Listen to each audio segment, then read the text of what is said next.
Joe Rogan Podcast. Check it out. The Joe Rogan Experience. Train by day, Joe Rogan Podcast by night, all day.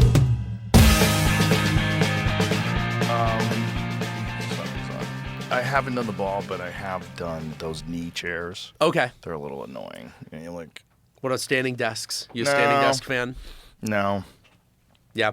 When I use them, I usually have lower back gets kind of sore just standing there. I feel like some part of you should be relaxed. And if you're standing, you're going to want to lean on something to have a conversation, especially.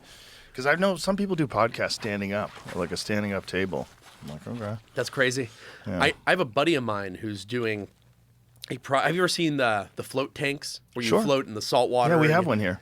Oh, no way. Yeah. So I know someone who is building a rig with a waterproof keyboard, waterproof mouse, and a VR headset, so that they can have a float computing rig, and they want to program while they're floating in space. Wow. And he hasn't gotten all the way there yet. The hardest part has actually been the mouse. There's lots of waterproof keyboards for various industrial applications, like so you don't get metal shavings in them Sure. and oil in them. But mice, it's actually harder. But That he's makes gonna get sense there. because there's there's a laser now. It used to be an actual ball. That would have in been the really old hard. days. Yeah, the at this point, I don't think it's that hard. I think he's been screwing around with just taking a normal one and then wrapping it in saran wrap. But that's kind of splash proof, but not immersion proof. Is he actually underwater with the setup? Yeah, so because if you're taking your hands up out of the water, Right. it's uncomfortable. So Two, he's they're out of floating like this, and the keyboard on his underwater. lap. Yeah, Wow. exactly. So you're floating at neutral position basically. And just to code, he wants a code like that. He wants to code. He must be a super weirdo. I want to do it for VR gaming. I think that'd be really yeah. interesting. It's kind of if you can't simulate the experience of your body being in the game, at Right. least to forget that your body exists and have the only thing you're viewing be your vision and the sound, I feel like would be a very interesting experience. So I'm begging off an hour in it from him when he gets it done. But I'm looking forward to that. I would let you use ours to try it out, but we just had a problem with one of our pumps broke. So That's a bummer. Yeah, it flooded everything with salt water. It's weird. It's a weird. Have you done it? I have actually never done it. I'm so fascinated by it, and I've actually booked a session at some of those like float tank companies several times, and then every single time my schedule has intervened, and it turns out that I've not been able to do it. So You should get one for your place.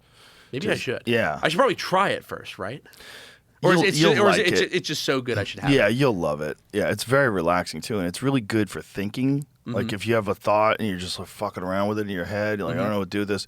You're in there, you have zero distractions. It's like your mind has more computational power that's available, because even though you don't think about it, like right now we're in these chairs, your butt's touching the chair, your feet are on the floor, your hands on the table, your clothes are on your body. There's all these different things that your body is recognizing as input. Sure. When you take those away, it's like if you're having a conversation, there's a bunch of people right beside you with a jackhammer. You're like, this is too distracting. Yep. Let's go over here.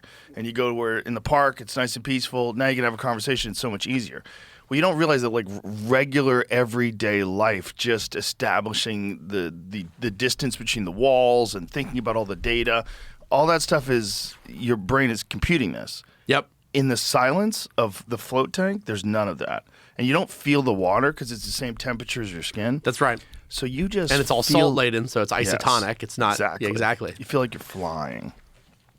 That's so cool. Yeah, It's really cool. I've done a lot of reading on it, and I'm super interested you should get one. in the science of it, but I've never actually managed to get into a float tank, which is really embarrassing. I mean, you'd think that a billionaire would have the resources to get into a bucket of salt water. Yeah, you should have somebody make you one. Have that'd someone be interesting. build you one at your place. Oh, that'd be cool. Maybe get one made out of wood instead of like the plastic. Or You want fiberglass. metal. Mine You want looks metal? like a giant meat locker. That's what it looks like. But the guy who made it for me was like a mad genius. He died, unfortunately. He was a mad genius who also didn't believe in medicine, and I think did he die of hepatitis? I don't know. I think he died of hepatitis. Well, you'll have to show it to me so that I can check it out. It's dope. Yeah. But it would definitely be at some point in time the best way to disconnect from your natural environment. If they do come up with some sort of haptic feedback that's like, or whether it's some sort of a neural interface that completely changes the environment around, like, whoop, Yep. like you drop into it. That Yep. would be the perfect environment to do it Yep. in salt water. Yep. Well, I mean, that was always my dream in the old, my first company was Oculus. And so like that was my dream, was to just fully feel like you were inside of the video game. Completely forget about How the old real were you world. when you started working there? So I started building virtual reality headset prototypes when I was 14 or 15. And then I built the first prototype of what I'd call the Oculus Rift at 16. And then I formally turned it into a company when I was 18, launched the product when I was 19, and then sold the company a few years later to Facebook for a few $1 billion. So it was kind of a crazy arc for me. Wow. That was like I was putting myself through school. Did you work with Carmack? Yeah. Carmack was. John Carmack was one of my heroes growing up. Love that dude. And it was one of these crazy things where the universe kind of brought us together. I was working on my VR technology, and nobody was paying attention to VR back then. It was kind of a crazy person thing. Nobody was paying attention to what I was doing, but I was posting about it on this internet forum. And then John Carmack started posting on that same forum asking for help modifying his own Sony head-mounted display that he had bought to reduce the latency. And so I gave him a bunch of input on why he couldn't do it, why it was a impossible project, and because I had been trying to do the same thing. And then he ended up seeing the work I was doing on the Oculus Rift. And he said, "Hey, Palmer, can I buy one of these from you?" I said, "Well, I'm not really selling these yet, but I'd be happy to lend it to you for free." And so I sent it to him. He ended up writing a review and posting it on his blog and said it was the best VR experience the world has ever seen. He introduced me to Sony. They tried to hire me to run their VR research and development lab. I turned them down. They doubled the offer. I turned that down. And then so John was kind of the guy who got me, like, really, he's kind of the first guy who got any public attention for me, where everyone was like, "Oh, if John Carmack says this is important, then this must be important." And then, if you could believe it, 2 years later, after I started Oculus and started selling these, he actually left id Software and became the CTO of Oculus. So Yes. we got then I had the incredible opportunity to work with one of my childhood heroes as my CTO. That was so What cool. year was that? That was 2012. Okay, So although 'cause he came on the joined- podcast, I he- think 2016, you brought one. Yeah. One of So the- yeah. he joined in 2013. So I think it was June of 2013. So about a year after I started Oculus is when he joined as CTO. Well, he showed us, and he was doing whatever the one is where I guess you have drumsticks. Is that what you have? And you're whacking stuff as it comes out of the sky. He showed us that, and like what a workout it is. Probably with Beat Saber. Yes, Yep, Beat no, Saber, he's a that's huge it. Beat Saber fan. Oh, he was going nuts, and he was doing it really fast. I was like, no. this is nuts. It's it is good fitness. Yeah. It is good coordination training. Yeah. Beat Saber was great because it really busted this myth that VR was this totally inactive, be a fat, lazy slob thing. Right. VR gaming, at least as it exists today, takes a lot more caloric expenditure than any other type of gaming. I mean, like, For sure. and like even more than like other motion games. Like, remember Wii Bowling and Wii Sports? Like, that's like one movement every once in a while. Like, Beat Saber is a full body workout. What's really impressive is the boxing games. The boxing games are a really good workout. Did you play? I think one of them was Creed by a company called Servios. I don't remember what the name was. We had a couple different ones at the old studio in LA, and Yep. I'd work out with it. I'd put it on, and you do a round with these virtual boxers, and Yep. you really get a workout in. Your feet hurt, like you're like, wow, I'm utilizing a lot of movement here. Yep. The company that did a few of those boxing games is this LA studio called Servios. And the two co-founders of that were actually guys who worked with me in the Army Research Lab that I worked in before starting Oculus. So it's one of those teeny tiny worlds. There were so few of us that really believed in VR in those days. Is there a VR that like a professional boxer could use? Like, could you get VR to the point where you could program it with AI? So you could take like I'd go further. the movement of like a Sugar Ray Leonard or something like that and actually program it into the machine? So I'd go first. It's not just something you could do. It's being done. There are boxers who are using this technology. Really? So like I know Logan Paul and Jake Paul, and have talked with them a lot about using virtual reality and how they're using it to do They're doing combat that? training. That's right. Wow. Well, my thought was that you could actually emulate an opponent. So, like, say if you were supposed to fight Canelo Alvarez, well, we have this database of all Canelo Alvarez's performances and training footage.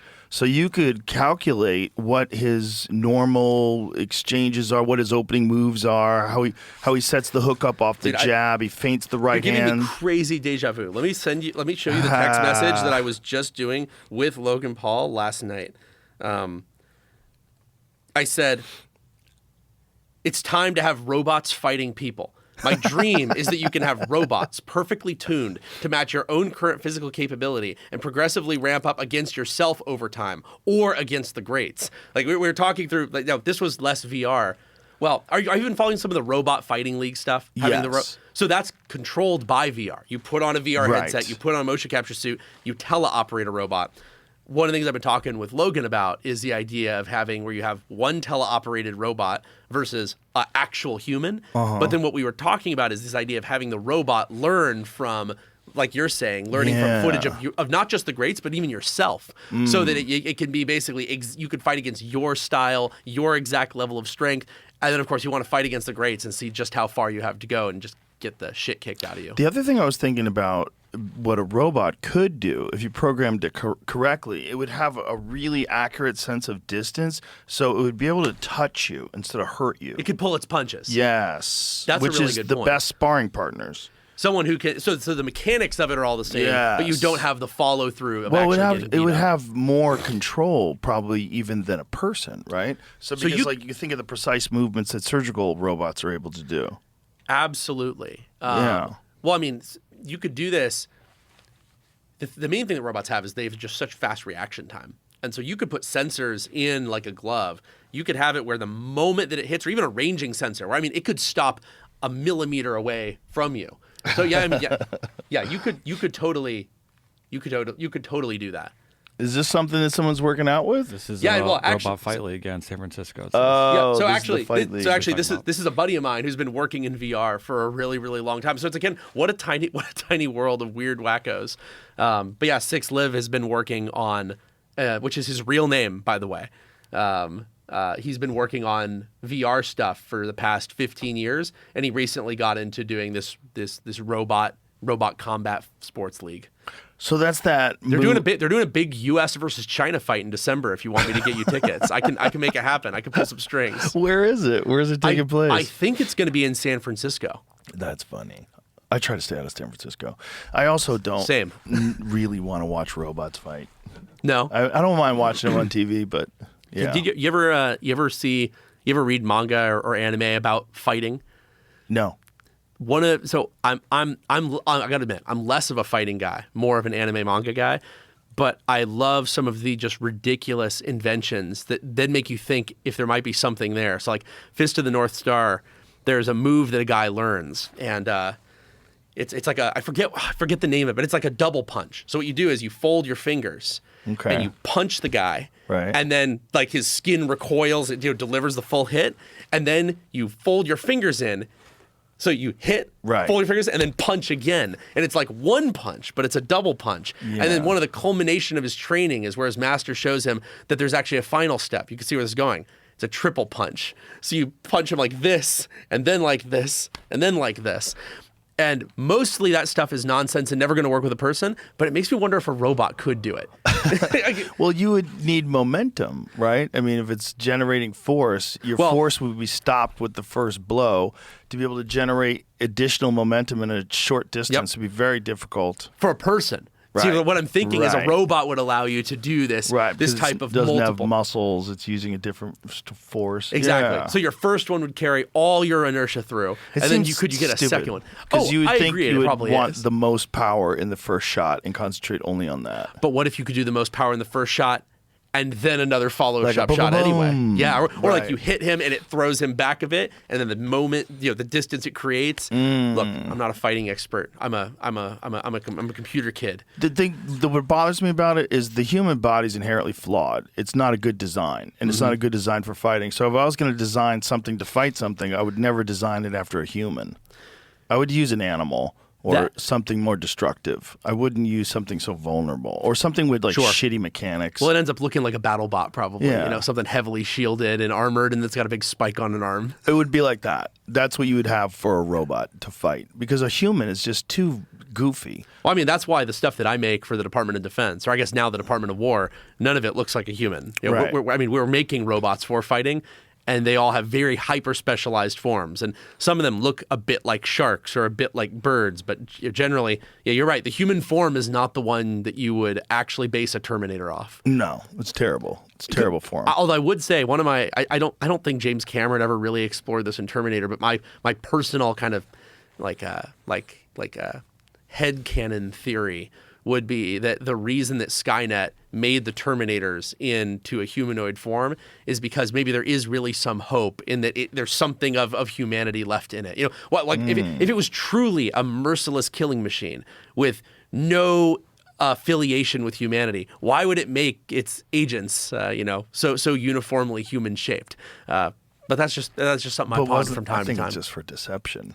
Sneak around. The later ones truly were for deception. But if you look at a lot of the flashes into the future, they don't have meat shielded Terminators. There's lots of like T-series humanoid combat robots that are just walking around as bare metal skeletons. And so I feel like that it's almost like an admission that the AI does see itself in the mind of it.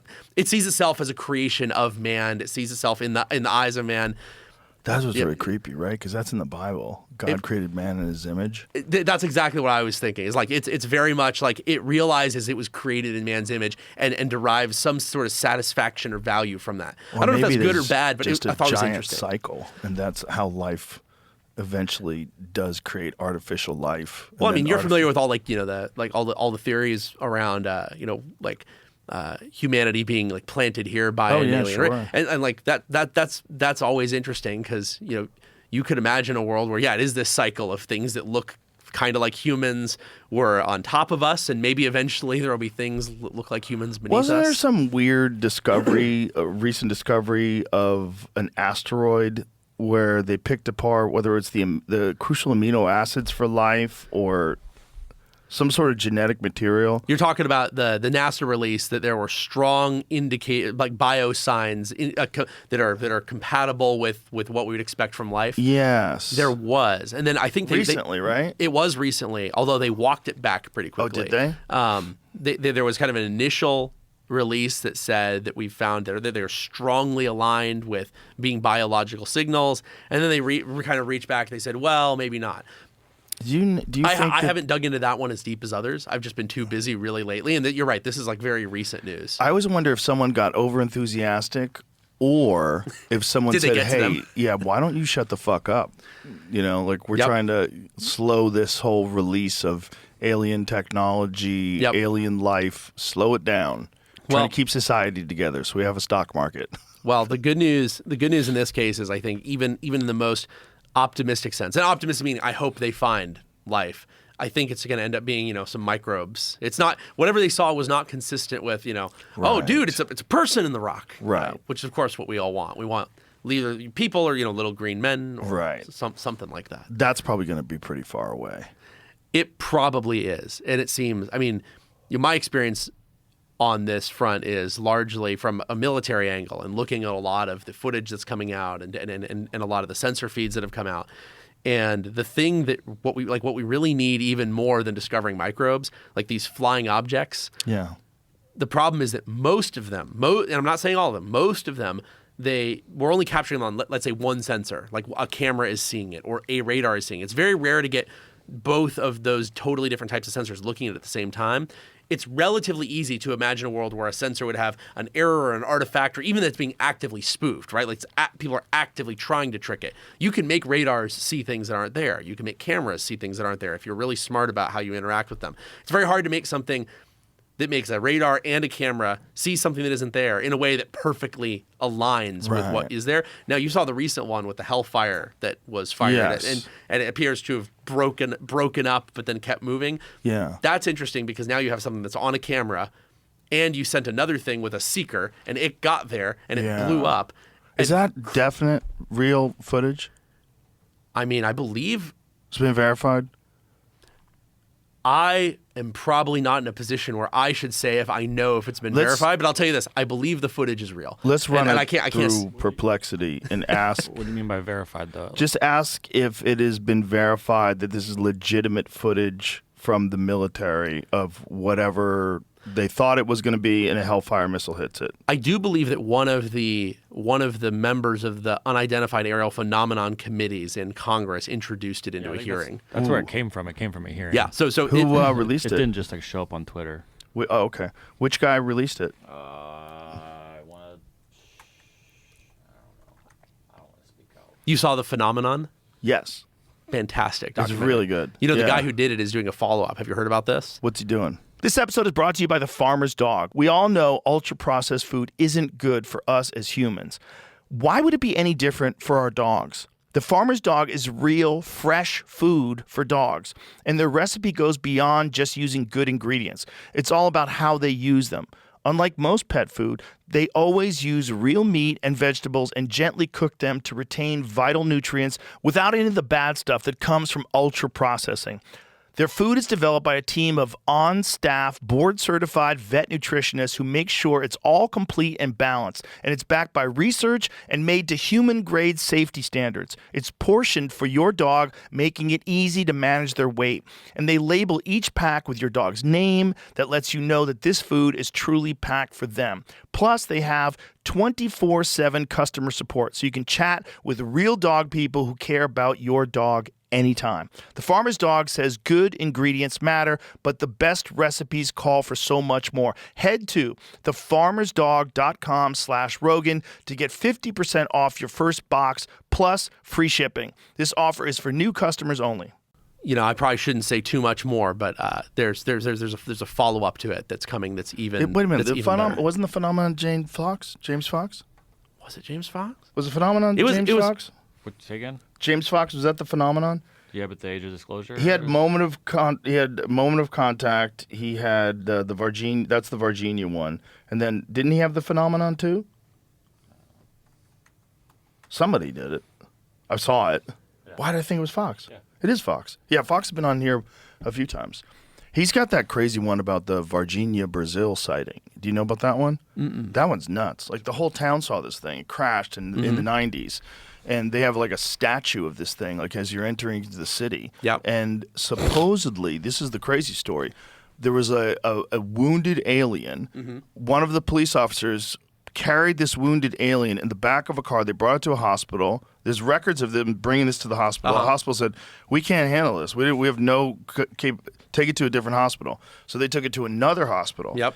Then the guy who carried the thing gets a severe bacterial infection that's unresponsive to antibiotics and dies.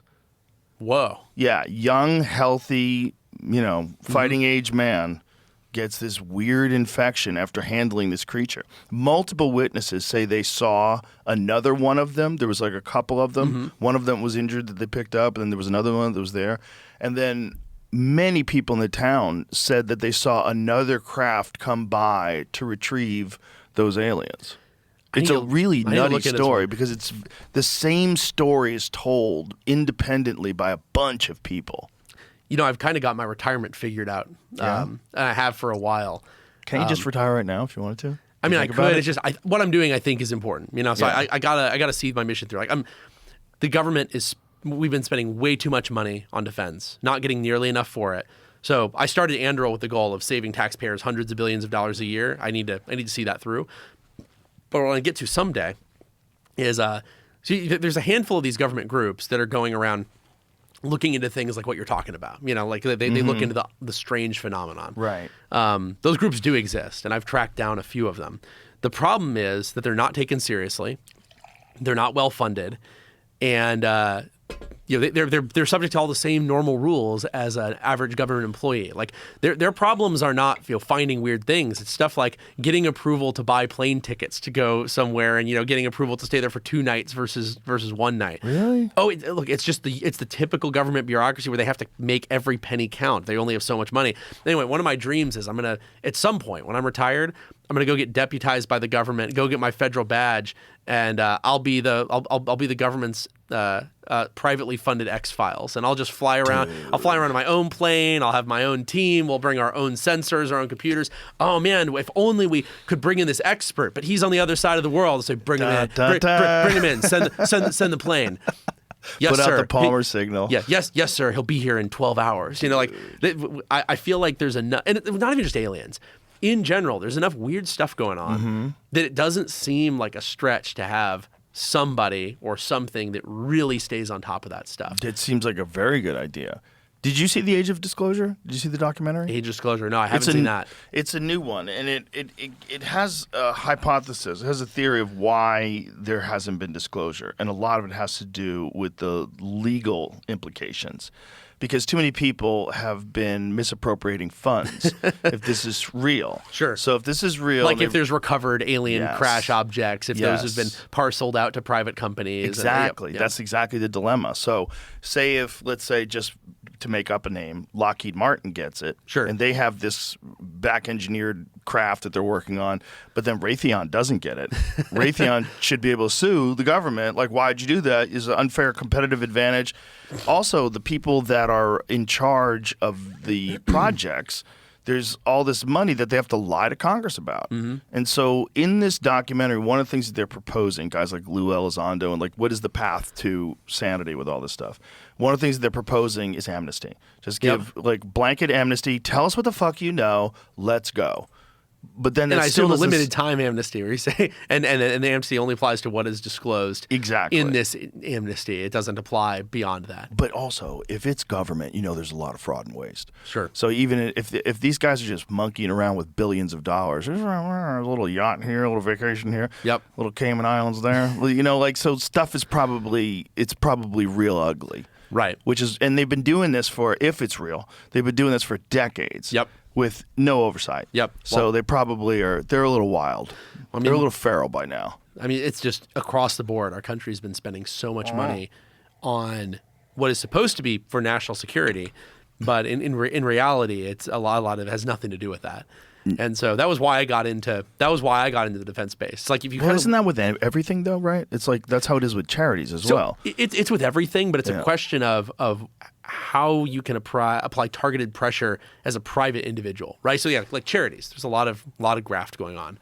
But what can I really do to stop that at each of these charities, right? Like, no, there's no one charity that kind of dominates, right? It's a thousand grains of rice, whereas the Department of Defense is one giant entity with $1 trillion a year budget, and so it's much easier. Like if you wanted to, call it like save $100 billion a year for taxpayers, you kind of have to go after the big concentrated chunks. Like you might be able to do that going after like healthcare problems, maybe education problems, definitely going after Department of Defense problems. And I know a lot more about how to build good technology than I do about healthcare. And so, like if these were all private companies, they would never survive the way they're running.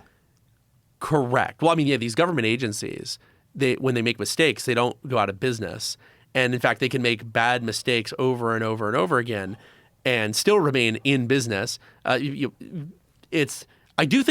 think we're turning a corner with some of this. Did you see the new Secretary of the Army, Dan Driscoll's AUSA talk yesterday? No, I did not. Oh man, it might be worth pulling it up. Okay. He pulls up this piece of hardware, and he's like, hey, like this little thing, like it costs this insane amount of money, and we were able to make it in our own lab, just 3D print it for like $10, and so that's what we're going to be doing now. Like, and he killed the Joint Light Tactical Vehicle program. He killed this new kind of boondoggle of a robotic tank program where it was going to be millions of dollars for these robot tanks that were going to get blown up by $300 drones. And so there's just kind of been like no rules, just going in and axing all of the dumb stuff that doesn't make sense, and then taking a knife to these companies that have been charging way too much money, which is very different from the past. It's very rare. It has been a long time since you saw a secretary level official being willing to publicly contraindicate defense companies and say you're screwing over taxpayers and it ends here. So I'm actually pretty optimistic about this across the services. I think like people are fed up. Do you think Doge sort of started that ball moving, and then I think it did. That direction is sort of momentum is headed on its side right now? I think the Doge thing was interesting because it wasn't even the technique so much. Like the techniques where they kind of went into the data on like USAID and looked through all of this stuff, and like basically where the data science of it is what allowed them to find the graft. That doesn't really apply to finding the problems in DoD because it's just so much more deeply buried. But it kind of gave people permission to go look at these things. Like it gave people permission to even say, I believe there is billions of dollars in waste in my department. I'm going to do something about it. I don't think people felt like they had like psychic permission to do that 5 years ago. Oh, wow. That's interesting. Well, I mean, let's go to like kind of like. So you just didn't want to rock the boat. Well, I mean, let's go to like the height of, and not even making it political, just timeline wise. Go to the middle of the Biden administration. Mm-hmm. Could you imagine any official in that area, like secretary or chair or anybody coming out and saying, my department is wasting billions of dollars.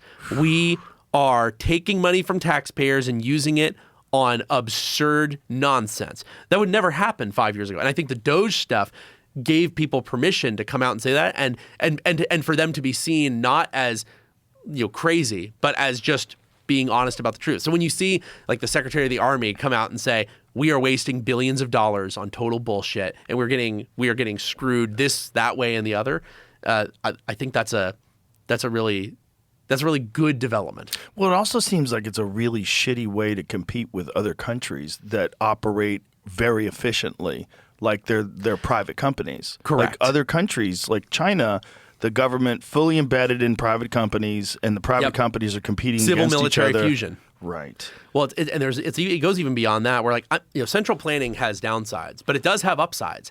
And one of the interesting things there is also like, there are some people who are being accused of corruption because they just want to kill them and get them out of the way for political reasons. There's other people who are actually corrupt, and they're going in, and when people are wasting money, they're not going and saying, oh, well, you kind of wasted a few $1 billion, but we're going to give you another shot and try this again. They just imprison them for treason and or kill them.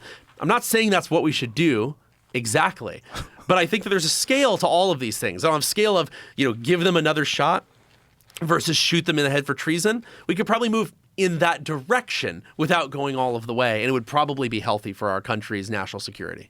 Would that be ideally, would it be that all this national security stuff was handled by a private company? Would that be like ideal in terms of efficiency, in terms of technological innovation, implementing ideas?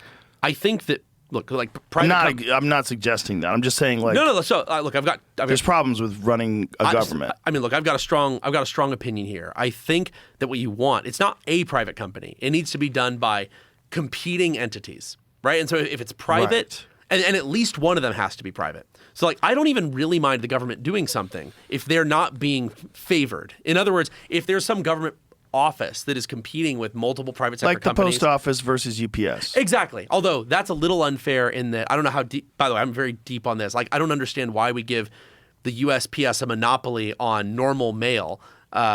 Are you familiar with this whole bit? Yeah, it's a little weird. It's like we would never. They're the only way you can get chickens shipped too.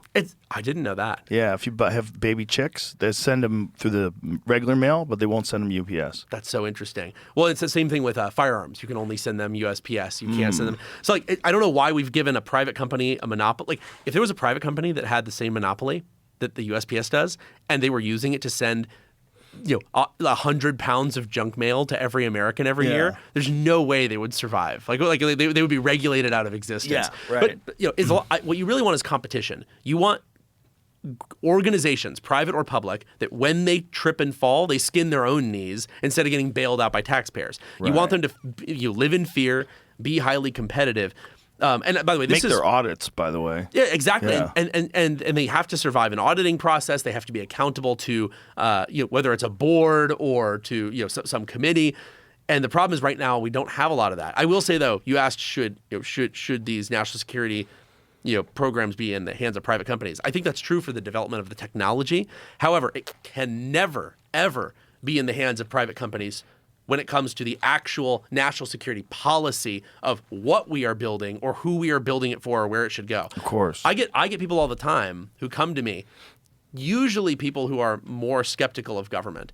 And yet they say, Palmer, aren't there countries you would commit to never building for? Like, would you just build for whoever gives you money? And I say, well, my job is to do what the government tells me. They're the ones who decide who we're going to work for or not. And they say, how could you do that? How could you work with this country or that country? How could you build this type of system or that type of system? And my point to them is, do you want to live in a corporatocracy where big tech CEOs get to decide the de facto foreign policy and military policy of the United States? Like, you should... If I were in a position to make those decisions, something's gone very wrong in this country because you can't vote me out. Right. You can't elect my competitor. And so a lot of people who normally are skeptical of the government and government power and overreach, suddenly they look to the private sector for, like the private sector is going to regulate this. To me, that's the most like cyberpunk dystopian thing either. Imagine like me and a bunch of weapons executives sitting in a room be like, so which countries are on the green list this year? I don't know. I was thinking we could sell some missile defense to those guys, and I think we should sell some offensive weapons to those guys. Like, no, that has to be the government, unless you just don't believe in democracy at all, right? Like if you believe that the system that we cannot elect officials that are accountable, then that's a different thing. But I'm not that black-pilled. I'm not that black-pilled either, but I'm getting there. I know. Look, sometimes I see it too. I mean, I think that what it is you inevitably, when you have a pendulum, sometimes it will swing too far. But I think the good news, it can correct. I mean, like, look at a lot of our misadventures in the Middle East as a really good example, where there were a lot of things, like the government caused a lot of things to happen that I think never would have happened had people really known the truth behind a lot of those actions.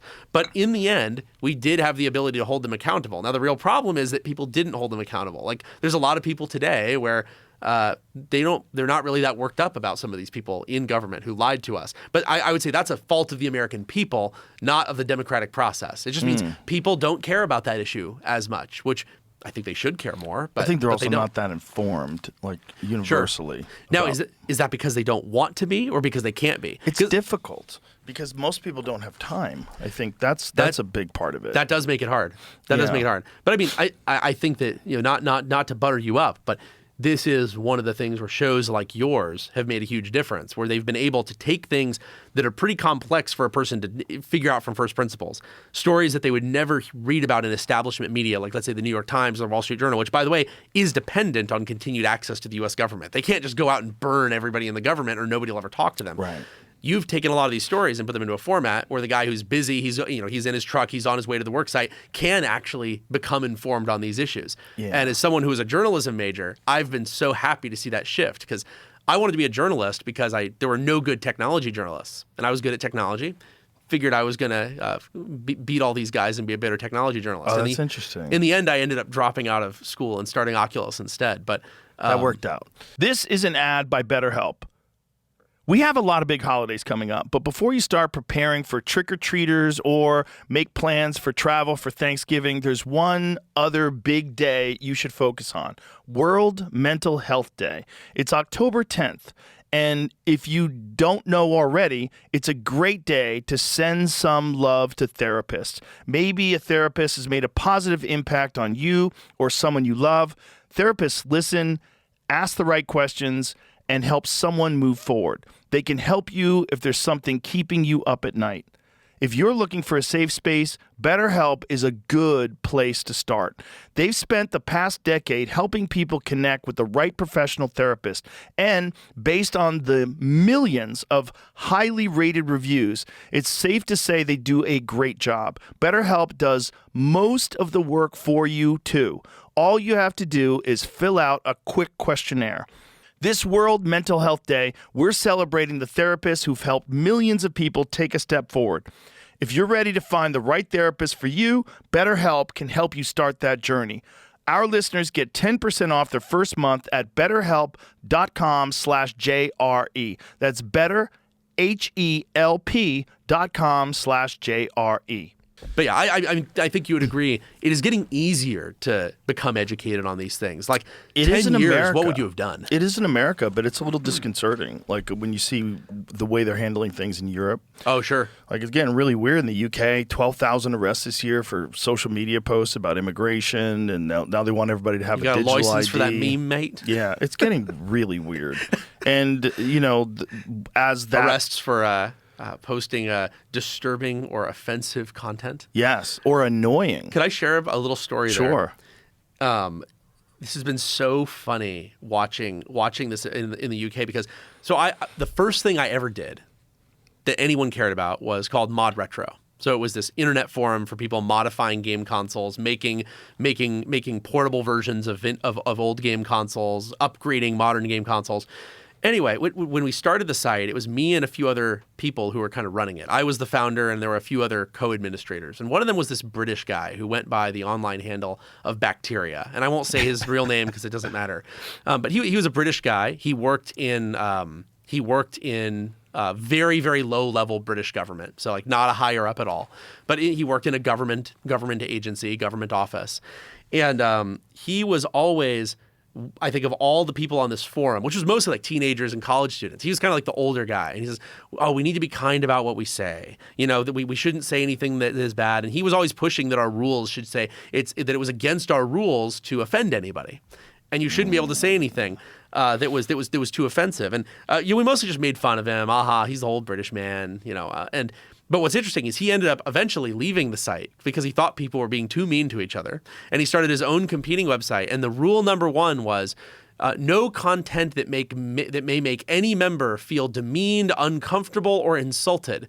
We're like, well, I mean, we're all making fun of that. We were making our own little, image macros and memes about it. Like, we actually made some fake ads for his website and put them on Facebook. And it said, come join the Bacteria's website.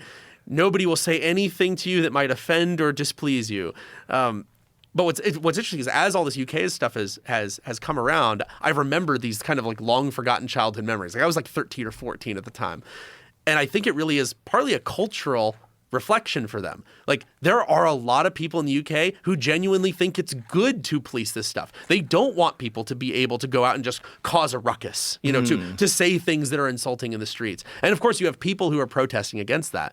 But I think that also their surveillance state, where there's cameras everywhere, it's actually a reflection of different cultural norms. And so the one good thing about what's going on in the UK is I don't think it would ever come over to America very easily because culturally, we're not walking around feeling like it's like we don't feel like it's a crime to insult people. They feel like it should be. Maybe perhaps some of them do, but I think it's so overwhelmingly moving towards tyranny. I think it's the majority. That's the crazy. Really? You think the majority of people want it that way? I think that the majority of people in the UK have no problem with people who post spicy memes getting a visit from the local constabulary. Wow, really? That has been my experience. Now, there are people who disagree, of course, and like I would say maybe it's a growing group. They're a highly visible group. They're protesting. But if I had to bet, most people don't care. Most people in the UK just don't care about it one way or the other. And I think the group of people who are on the side of the control is larger than the people who are not on the side. By the way, similar thing in China. People talk about Chinese censorship on things like Tiananmen Square and. That's actually the majority Chinese opinion too. If you talk to most Chinese people and you say, well, what do you think about the fact that they're censoring all this discussion? The typical, and I know lots of people in China, they say, that's an irrelevant issue from 30 or 40 years ago. It doesn't matter. Anyone who's trying to make every discussion about Tiananmen Square is just a troublemaker. And I don't care if they're shut down. I'm glad that they're not clogging the comments. And I'm glad those people are being pushed out of the conversation. And like that's actually a pretty normal opinion. Don't cause trouble needlessly. Now, these same people might say, I have strong opinions about the COVID lockdown information lockdown in China. Like they might say, I don't like that the Chinese government is locking us in our apartments. But when it comes to discussion of political issues, China in general, they think that people who bring this up, like you, would just be a troublemaker. They just say, that Joe Rogan, he's a troublemaker. Why is he bringing up all these problems from the past? It's irrelevant. Why are we allowing this guy to take up our public spaces? Like if you're protesting in public space, they're not here. You've probably seen protesters you didn't agree with, and you said, I'm glad they're doing something they believe in. I'm glad George Soros is sending them checks. Well, maybe not those, but true grassroots. The guys who scribble their signs. Look, it's important. But that's not a thing in China. Important part of our First Amendment. People in China see that and they say, look at those troublemakers ruining my beautiful public space. So it's a very interesting cultural value difference. Well, they also don't have any perception of the ability to change the government. That's right. That's right. There's one party in power. I think we can do this. I think we can push them out. I think nope. Yep. You ain't fixing shit. So put your nose down. Get to work. I wonder if that really is the difference. I mean, in Europe, Has to be. Well, in Europe, 'Cause they, you see, they kind of resign themselves to the fact that they're not participating. yep, You know, it's not it's a an lot easier to be experiment in apolitical self-government. when it's a feudal exercise. Yeah, it's like, what are you going to do? Stop being a troublemaker. Of course, part of Gotta this, work. it comes down to an attitude. I mean, you're probably familiar with the numbers in the American Revolution. Only about 3% of America supported the revolution. It was a really niche movement of very dedicated, motivated people. And so the best way to probably stop that 3% from existing in China is to convince them that it's feudal and to kind of fuel that cynicism almost. Yeah. Well, that's You see this in what- Russia too. I mean, military dictatorships. Same deal. one of the conclusions I've come to, I work in the weapons industry, and I've seen a lot of cool stuff. I've seen stuff that the U.S. is making, that I'm making. I'm familiar with a lot of the weapon systems that Russia and China have in fielding or in progress. Some of the stuff that China and Russia are doing, it's as sci-fi as what the United States is doing. But I've come to the conclusion that their most powerful weapon is not any bomb or missile or drone. It's their ability to control people's minds through the media, through propaganda, through kind of state pressure. They convince them to believe things about the world that aren't true. And then they're basically making people willing to fight for causes that don't really exist. Like, a good example of this is Ukraine. A lot of the Russians who went to fight in Ukraine in the early days, I think the truth is out now, but when they were first invading, they were told that the people of Ukraine want to be liberated. You're going to be a hero. You're going to go over there. Like, they desperately want Russia to save them and reunify them. And it's just this, Kyiv-led, cabal funded by the West that's barely holding on to the country and keeping and staying in power. And people in Russia really believed that. Like, the guys who were fighting on the front lines, the guys who were flying tanks and helicopters, they believed it. When I went to Ukraine during the war, one of the things that I got to see was there was this helicopter wreck. It was an attack helicopter that was trying to seize an airfield of a private aerospace company, and the guys actually shot it down themselves. Like, they showed me videos of them wearing polo shirts, shooting down the helicopter in their parking lot. I mean, it's like crazy shit. So the pilots kind of go bag, this bag with all of his emergency and survival gear in it. It had 3 or 4 days of water, 3 or 4 days of food, another flight uniform, his dress uniform with dress shoes, because they were told they said this is going to be a 5-day military operation. There's going to be parades. So dress uniform, and then 50 condoms. This guy thought that he thought the women were going to be all over him. He was going to need 50 condoms for the post-war celebration. Wow. And to me, that speaks to how brainwashed this guy was. And remember, helicopter pilots aren't like the dumb grunt. Right. He's probably one of the more highly educated people. Right. And they convinced him that the people of Ukraine wanted him to liberate them, and that they were going to be so happy to see him that he was going to need his dress uniform and 50 condoms. Wow. And there were similar 50's stories. a lot. 50 is a lot. That Now, guy's fucking up a storm. That's crazy. I will give him a little credit. 50 condoms doesn't take up that much space in your bag, but it's a lot. It's a lot. Yeah. And this Very wasn't like optimistic. this wasn't the only guy. Like, this was actually pretty common. Everybody had 50 condoms? I don't know if everybody had 50, but They a all lot brought condoms. Well, a lot of guys had condoms, and a lot of people brought their dress uniforms. They thought that they were going to roll into Kyiv, take over. The people wanted them to be in power, and that they were going to be marching around town. And people say, "Look, it's our liberators, our saviors." Oh my God. Now, of course, that's totally divorced from reality. Like, however you feel about the politics of Ukraine and Russia and America, because they're all tightly intermingled. Right. That's clearly not reality. And so what I worry about is, like, the easy one is, if China invades Taiwan, they're going to come up with a similar story. They're going to trick their people into thinking, oh, Taiwan wants to be reunified. You're fighting for the better cause. But then the really spooky thing is, what happens when our media pulls the same stunt? I would argue that what we did in the Middle East was driven by really not that different, right? I mean, a lot of the justification for going over there and doing this nation building. I mean, we were told all these stories. Oh, they want to get out from under the Taliban. They don't want to have these tribal rule. They do want democracy. And in reality, we were kind of sold a bill of goods that just wasn't true. So it's easy to make fun of the Russian with his 50 condoms, but we're not really that much better. Well, we also had a very distorted sense of what war is in the 20th century and in the 21st century because of Desert Storm. Yes. So Desert Storm, we were like, "Man, we're the fucking shit. We're just going to roll in and kick everybody's ass." And it happened so quickly with so minimal casualties. And my grandpa, he wasn't military, but he was a United Airlines pilot for 45 years. And he was part of the civilian support element for Desert Storm. So he actually has a letter from the Secretary of the Air Force that they sent to all of the commercial pilots who were bringing troops and equipment back and forth for a few days. I mean, they were flying like, crazy 24-hour shifts, getting people in and out. But I mean, like, I remember my grandpa. He came out of that saying, "Man, nobody can stop us. I mean, we are unstoppable. If we want to go in and do something, we just go get it done."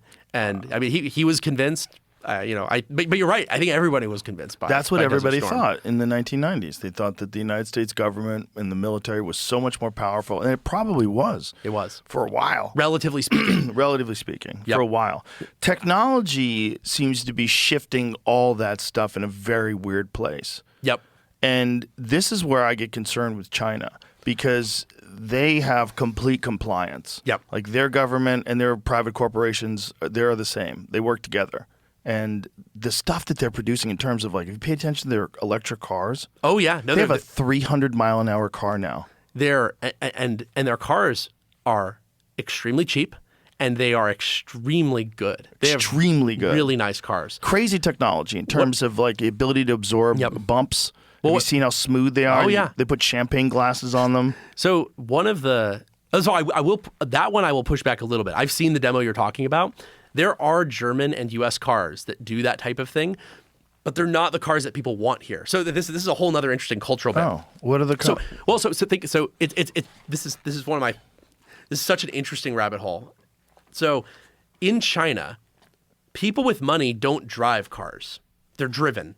That is the culture. You don't drive, you are driven. If you have really any money. Of course, there's a few rich guys buying sports cars, but in general, the wealthy in China don't buy cars to drive themselves. That's interesting. And so, for example, Tesla has a China exclusive model of the Model S, which has teeny tiny little front driver and passenger seats, and then it has 2 seats in the rear with extremely long legroom. Not like 3 in a row, but like just 2 giant chairs. And they kind of cram the driver way forward to create this gigantic I think it doesn't even have a trunk. That's right. They pulled the trunk out of it even, or maybe it's just way smaller.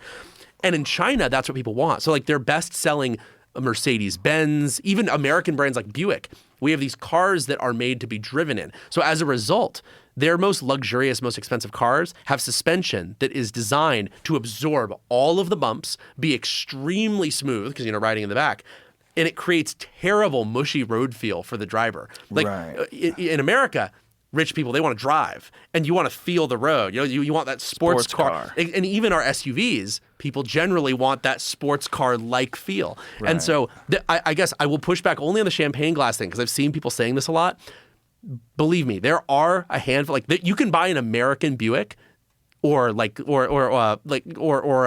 a Mercedes that is that good, but they're just not very popular here. In China, cars like that are much more popular. Cars that feel like shit to drive for the driver and are super mushy and bouncy, but for the guy in the back, his champagne glass doesn't fall over. That's interesting. So when it gets to a certain price point, then it becomes all about the passenger. Exactly. Well, and it's not even when it gets to a certain price point.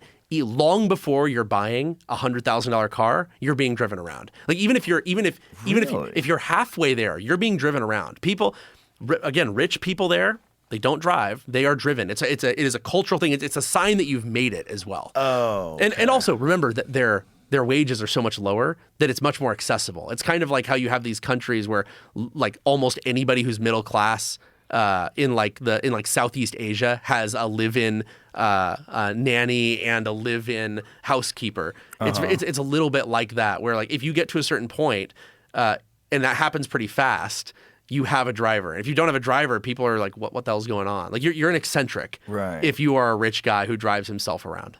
That's weird. It is weird. But they do have sports cars over there, like the electric sports car that goes 300 miles an hour. They do, and I would say largely those are export focused. China knows the broader markets want this. Do they sell them in America at all? They don't, but that's largely due to American policy being very protectionist against Chinese cars. The reason that Chinese manufactured cars have not taken over the U.S. is not because Americans don't want them. By the way, That seems kind of crazy because Japanese cars are ubiquitous. Japanese cars are ubiquitous from Japanese brands, but Yeah. many or most of them are Made- actually exactly yeah, like made here. the most American car you can buy. I think right now, it's either a Nissan or a Toyota outside of Tesla. Like Teslas are made in the U.S., but Right. I think the most. I can't remember. It's either a Nissan or a Toyota is the most American pickup you can buy right now. Wow. And it's because we have a lot of our parts, even for our U.S. made cars, made in Mexico, made in Canada, or made in Japan. That's such Some a parts even made dirty in China. trick for someone who wants to drive a Chevy because they feel like it's an American brand. I'm buying American. I agree. Helping American jobs. But here's the well. This is the point I was trying to get to. Is here's the problem. Let's say you said we're going to make an all American version of the Chevy, and it's 10% more. People wouldn't buy it. Like that's when I say that. Like people, I think, unfortunately, would buy these Chinese cars if they were for sale in the United States. People can say they want to support the U.S., but at the end of the day, they want to provide the best quality of life for their family. They have a fiduciary duty to do so. Yeah. And so if they need to buy, like if they have the choice between an American truck or a Chinese truck, a Chinese new TV, and a Chinese new computer, and a Chinese new HVAC system And a to phone. replace one that broke, and their phone, how can I blame them for choosing the Chinese one? Right. Like, the only way we can solve this is for the United States to become competitive with China again, which means we need to get our energy costs down. We need to get our resource extraction costs down. Like, you know why these cars in China are cheap? It's not magic. It's because the cost of resource extraction is lower. The cost of making steel and aluminum is lower. The cost of building a factory is lower. And that's why you're able to buy an awesome car for $10,000 in China. And here, the cheapest thing you can buy is a ship box for 17 or 18 grand. And I mean, like, it's bad. Like, have you ever driven a $17,000 car? what do they have that's 17,000? What can you buy? I think you can buy a like a Nissan, Chevy Volt or something? so so there's I think you can buy a Chevy Spark, which is actually not an electric car. The Bolt was an electric platform. So I think you could buy a Chevy Spark. I think you could buy a Nissan Versa. Those are the two cheapest cars in America right now, I think. Both of them, I believe you can get them out the door for less than $20,000. And look, I'm sorry, Chevy. I'm sorry, Nissan. I like those brands, but these cars are not the stewards of the brand. They're the college student ship boxes. Just transportation. And you can buy a car like that in China for $3,000 or $4,000. Whoa. $3,000 or $4,000 will get you a car that here is almost $20,000. And again, it's not magic. They're not genius. And people also like they kind of have this. There's this current attempt to kind of mythologize, like, oh well, they're geniuses. Like they're just so good at it. If we would just do the basics right, we can be competitive. But we aren't doing the basics right. We've made energy so competitive and materials fabrication so expensive. I mean, how could we compete? I was watching an interview where I believe it was someone from Ford, one of the engineers from Ford, made a visit to China, and It was the CEO of Ford, even that's better. right, Yeah, that's and he right. went with his whole engineering team. yeah, and was humbled, That's right. just like, oh no, Well, I think he said when he came back, he said, I wanted to take the SUV I was driving back home with me. I mean, that's like he said, it's that good. I didn't want to stop Wow. driving it. that seems kind of fucked. I mean, that's very anti-competitive of us. That You seems mean like that kind of we're a- locking the Chinese yeah, out? It's kind of a bitch ass move. Look, I lean libertarian, and in general, I'm a fan of free markets. But there is something that makes us tricky, though. You tank the economy. Well, there's tanking the economy, and there's also it isn't actually free. So we do need to do a better job on the basics. But China is also subsidizing these, right? So they're actually putting money from other industries to prop up these other industries. And so even if you let them freely compete, like if you let them go toe to toe, China would be thrilled if they could subsidize their way into destroying the American automotive apparatus. Wow. Partly for economic reasons, but there's another reason that I don't know if you've thought of. How did the United States win World War II? Just big. I know that's a big picture a question. lot of it was manufacturing. Exactly. And that manufacturing, some of it was new factories, but most of it was taking over old factories. So we took all of our farm implement factories, like John Deere and Caterpillar, they were building tanks and guns. We took all our automotive factories. We had them building aircraft. We had them building weapons. We had them building missiles. In fact, we even designed those weapons so they could be manufactured by those plants. But literally the specifics of how thick of a gauge of metal you could bend to a certain radius. We were limited by the automotive manufacturing machines as to what we could do in aircraft. And so we won because we had all of this automotive and other industrial capacity. China would love to wipe out the American automotive industry, partly for economic reasons, because it also means we will never be able to fight a war against them. Imagine in America with we've lost a lot of manufacturing. You're probably familiar with that. We don't make nearly as much as we used to, but we still make a few things. We still have some things that we do, and cars is one of them. And we even export those cars. We're doing okay on cars. If China could wipe out our industrial capacity entirely, they never need to worry about fighting a war with the U.S. again, because they know that we wouldn't be able to get back in the game fast enough to matter. And so that's China's aim there. And it gets back to what you talked about earlier. It's this civil military fusion. So this is there's the economic war and the kinetic war that they could win with one move, which is outcompeting our automotive industry. That's interesting. I never did think of that. Well, and Andrew has to think about this all the time, because unlike a lot of these other defense companies that are designing weapons that can only be made by really fancy, high-end bespoke factories, we're designing weapons that can be made in existing American industrial capacity. So we make this line of cruise missiles, the Barracuda. We make 3 different Barracuda missiles. It has 90% fewer parts than legacy cruise missiles. It can be made with 10 tools that all exist in every automotive plant. So you could make this missile at mass scale in any GM facility, in any Ford facility. And that's really important for us, because if you can only make your missiles in this specialized factory that took you 10 years to set up, well, what in the world do you do when you need 100 times more of those missiles made every day? Right. You're just kind of screwed. And so the United States has been doing better at this. I think the Air Force is doing better, the Navy's doing better, the Army's doing better. The Army has a whole transformation initiative where they want all of their new weapon systems to be highly manufacturable at scale using real industrial capacity, and working with private companies from the beginning to make sure that they want to make sure that any new system that they are building can be built by the American industrial economy, not only these specialized aerospace technicians, of which there are just not that many. That's very smart. And China does this, by the way. This is China. Have you seen the automated cruise missile factories that China has? I haven't. Oh man, you've got to look this up at some point. There's some videos that they put out there, and they have this totally robotic line just churning out. I've seen their cruise shipping missiles. ports. It's bananas. So China has 300 times more naval shipbuilding capacity than the United States. The time that it takes us to build one aircraft carrier, they could build 300. Now, they're not building a bunch of aircraft carriers. They're mostly focusing on other things that are more relevant to what they want to do, which is invade Taiwan. So amphibious landing craft primarily. But another thing China does is they actually require many of their commercial vessels that have nothing to do with the military to build to military standards for 2 reasons. One, because it means that all the shipyards are being built to handle military standards. 2, they plan on basically they're going to press all of these civilian vessels into service. So they're saying, hey, you have this roll-on, roll-off car ferry that's used for moving cars around, for delivering cars to the United States. You have to build it to deck plate pressures that allow us to roll a bunch of tanks onto it so that we can then use it to deliver tanks to Taiwan from the Chinese mainland. And they're just requiring people to do that. And so even their civilian shipping fleet is actually this kind of military ghost fleet just sitting in the open, pretending to be civilian. But the moment the shit hits the fan, it becomes part of the war machine. And so they've done a great job integrating in a way the United States has not. Do you think that an invasion of Taiwan's imminent? It's not imminent, but Inevitable? it's coming. So Anduril has an internal policy called China 27.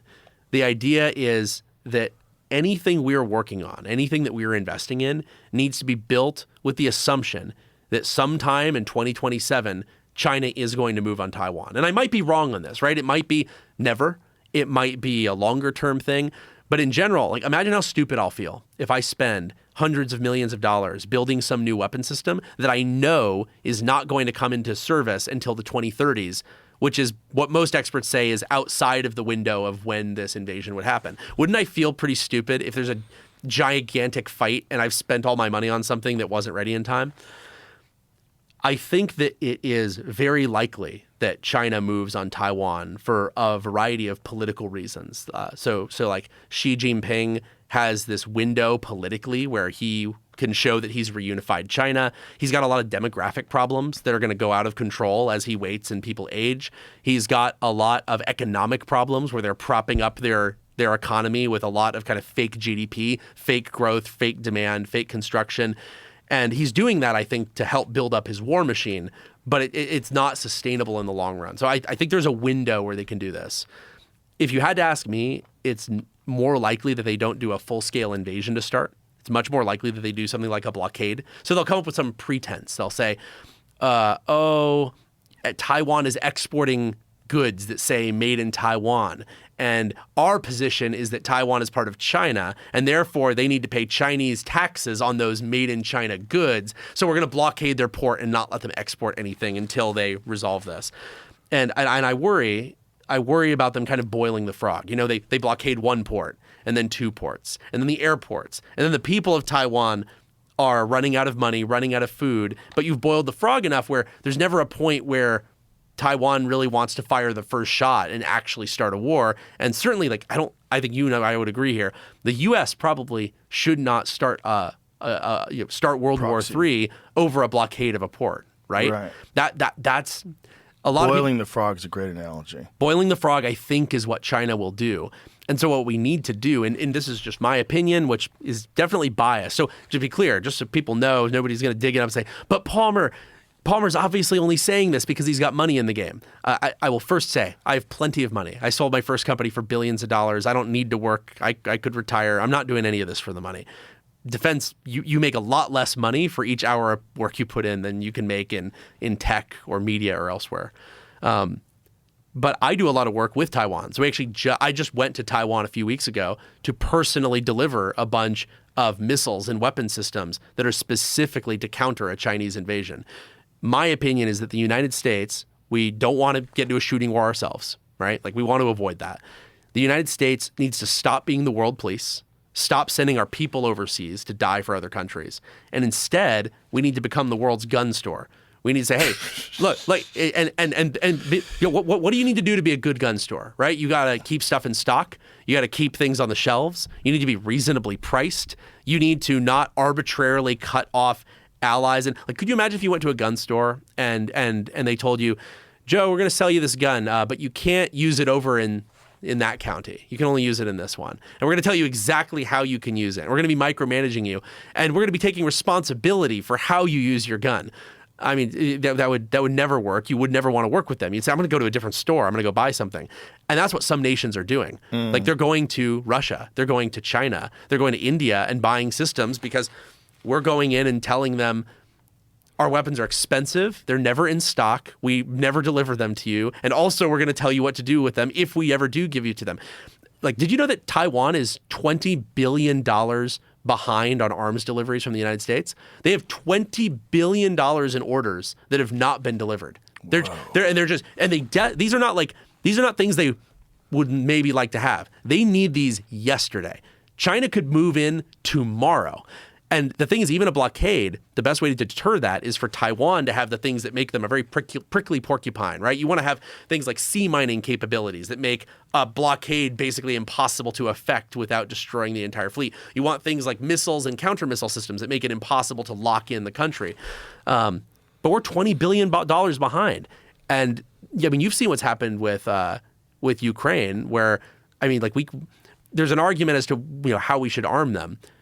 Separate from that argument, you've probably seen, I mean, we can't even give them what they're asking for, even if we want to give it to them, because we don't have enough to even cover ourselves, right? Like, we can't just give them all of our Patriot missiles. We can't give them even purely defensive tools to protect their capital because we don't make enough of them. We don't have enough of them. They're too expensive. That's crazy to me. That is crazy. It is crazy. So I think the best way for the United States to contribute to world stability, again, stop being the world police, start being the world gun store, and get serious about it. Instead of saying, well, it's okay that we kind of are a crappy gun store because we're going to come and save your ass when shit hits the fan. We need to say, no, we're going to give everything you need to fight for your own freedom. Look, you're our friend, you're our ally. We'll give you everything you need. We'll give you support. We'll give you intelligence, but we're not going to fight your wars for you because I don't think the American people have it in us to go do another 2 decades of adventures in the Middle East or adventures in Europe or adventures in Asia. We don't have it in us. Well, we're too informed now, too. There's that, too. Yeah, the internet fucked all that game up. Oh, and I mean, arguably Vietnam, right? I mean, Yes. Vietnam, I think, was the war that changed everything there because you Yes. had war on TV. You could see what was really happening. And we now know, with the benefit of hindsight, that it was all a false flag that got us into it in the first place. That's right. It was, I don't trust you anymore, so. Well, you remember what George Bush said? He said, "Fool me once, shame on you. Fool me twice, can't get fooled again." I remember that. Yeah, that was a good. That's one of my favorite George Bushisms. I hear the theory I've heard is that he realized he was about to say "shame on me" on camera, and then the press would have obviously said George Bush admits he got fooled. Quote, "Shame on me." I think he just forgot it. Maybe there's that one. I don't know. I think Bush was I think he was a sharper guy. I think he was maybe not well spoken, Right. but I think he's actually pretty sharp. I think he just stumbled on his words. Well, what's stunning is, you ever see his But it's good- but speeches it's when good- he was good- running but for it's good governor of advice. Texas? I have not actually gone back and looked at those. No, Smooth as butter. really. Smooth as butter. Super articulate, different guy. It's That's really weird. I interesting. think it gets to a certain point with the pressure and the chaos and being the president and all the madness of the cameras in your face. The magnitude of it all wears on people, which is why they get so old. Well, I mean, even the pictures of Obama. You've seen him. Yeah, they're they're I mean, he looks like crazy. a college student Yep. on his first And inauguration. then 8 years later, he looks like he's 50 years older. Yeah, It's nuts. It's just the pressure. The only one who's ever handled it is Trump. It Trump is- looks younger. It really is. It really is astounding how that's worked out. He's a freak. He's a genuine freak. Like, there's no one like that guy. Well, Which and- is the only reason why he survived all the shit they tried to put him through. It's the same reason why Yeah. he can go through being president and it doesn't freak him out. Oh yeah, like I think it's like the Bruce Banner Hulk thing. That's my secret. I'm always Yeah. angry. Right. I think it's that's how it was for Trump. Trump was already living at the red line, nonstop. Getting like 4 hours of sleep. Yeah. One of the funny things about the sleep thing is that I have it personally on good authority from a lot of people that it is true, and nobody really disputes it, except from time to time people people say the same thing about like Kim Jong-un. They're like, "Oh, the glorious leader doesn't even need to sleep." But with Trump's case, it seems to somehow actually be the case. He got that old man no sleep power without getting all of the downsides. Well, some people just don't need, like Jocko, Jocko Willing? Yeah. He sleeps 4 hours a night. Really? Yeah. So same And he thing. works out like an animal. That's so interesting. It's just genetic, I think. I think actually Huberman has identified what is the actual genetic component of it, but there's some particular type of people that don't need. I'm not one of them, man. I'm not either. I need 7. I like 6. Yep. If I could tolerate 6, 8 is I'm so good today. But if I get less than 6, I'm a mess. Yeah, I need my sleep. Significantly dumber. Like, if you've ever listened to a podcast and I'm stumbling, guaranteed I'm working on 4. Oh yeah? Yeah. I'm working on less than I wanted to because I got to bed at around 2 and then I was up at 6:30. But I can do that Today? Today. It was just there's a lot going You on. seem fine. I'm not worried at all. The good news is it's the first day, right? The right. first day of sleep, you're okay. You're pulling on your reserves. And then Right. and the second and the third day, then you start to get destroyed, at least for me. Me too. But then when I get behind, my wife gives me a hard time because I'll do what I call a mega sleep. And I will sleep. If I get way behind, I'll sleep for 10, 11 hours straight. Perfect. And then that usually recharges It's a me. renewable resource. Yep. That's the beautiful thing about sleep. I wonder what would happen if Trump slept for 11 hours. Would it be like the most incredible version of Trump we've ever seen, or would it throw him off? He's set in his ways. You're not going to change anything about that guy now, especially at 80 years old. That's probably true. He's I don't not know if you know changing. this, but I was actually one of the true Trump OGs. I wrote a letter to Donald Trump when I was 15 telling him that he should run for president. This was when he was considering running against Obama. Really? And How old are you now? I'm 33, just turned 33. Wow. So this was a long time ago. And actually, luckily, I sent a letter and I posted about it on Facebook, which I'm really happy about. And this wasn't, it wasn't 2015. No, this was when I was 15. I'm sorry. I meant to say when I was 15. Right. So, I mean, this is way back. This is Right. like back in like 2009, 2010. So way before anyone else. And the best part is I posted about it on Facebook and I said, I think Donald Trump would be a better choice for president than any of these other guys. I want to see a businessman who's signed both sides of a check before. And you look at the people who are running kind of the modern parties, arguably the uniparty, and he's clearly not part of that. Right. It's so wild when people later they're like, oh, Palmer was an early Trump supporter. He supported him in 2016 because he loved Trump's, extremist rhetoric. I'm like, oh no, you don't even know. I loved his extremist rhetoric going back to 2009. But wasn't it even that extremist then? It wasn't then. This was is the key. thing. He's been so. You've probably seen these interviews from the 80s where he says we're getting riffed off on trade. Yep. It's ridiculous. When he was talking to Oprah back when everybody loved him. That's right. Exactly. And he's saying the exact same words. Yeah. And today they say, oh, it's. You remember when he was running and he was saying we were going to have over 3% GDP growth, and Obama said there's no magic wand. There's no magic wand you can wave that gets you to 3%.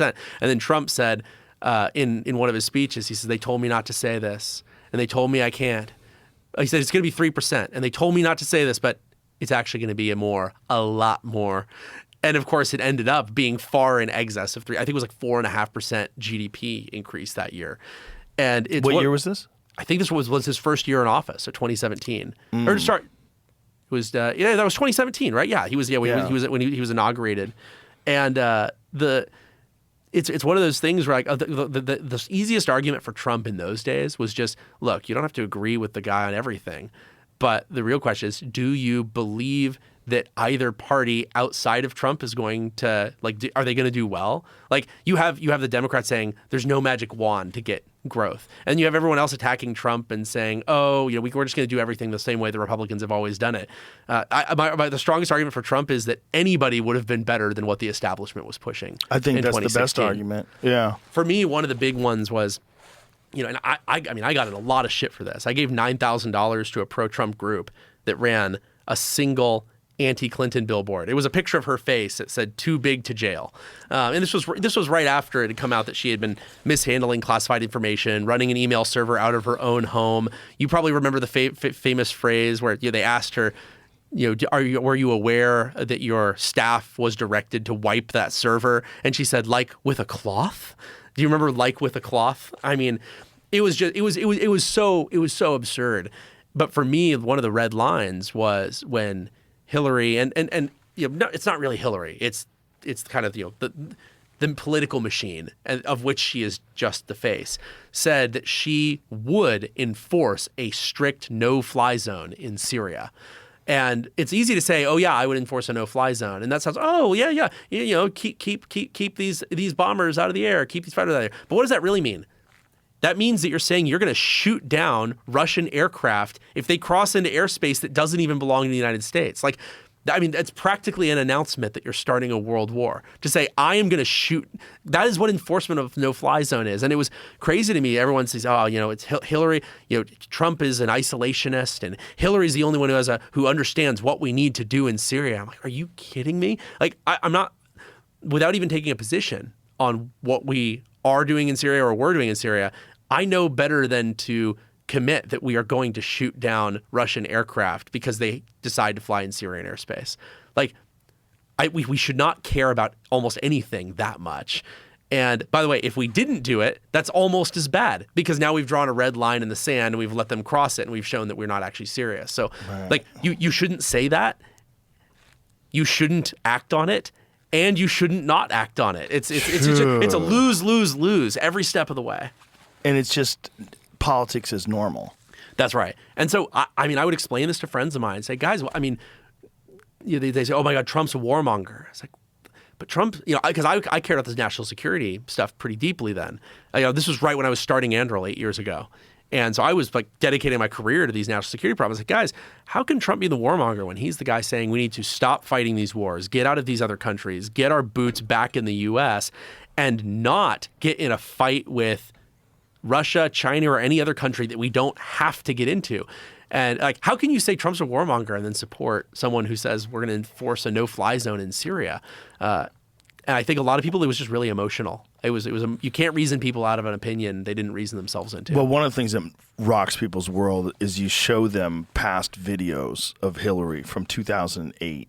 Yep. You remember that video where she was more MAGA than MAGA? She's talking about the border, enforcing the border. And like I think one of the phrases was, "We have to send them back." Yes. Can you imagine? Can you imagine that tape? We have to send them back. I mean, imagine if it was her. I mean, this was her position, and she sounds like a hard line Republican now. Well, I mean, another one to bring up is also like gay marriage. Oh, so, yeah. I mean, I'll tell you, my personal view is that the state shouldn't be involved in marriage at all. It's actually a very recent invention. I don't know if you've ever dug into this. No. So state marriage licensure is a very recent development. There are people alive today who got married when you were not required to have a marriage license. It was primarily a kind of a race-driven thing. States didn't want black men to marry white women, and they got terrified of that in the civil rights era. And so they all passed these rules about marriage licensure, many of them prohibiting interracial marriage. Wow. So basically, marriage licenses were a way to enforce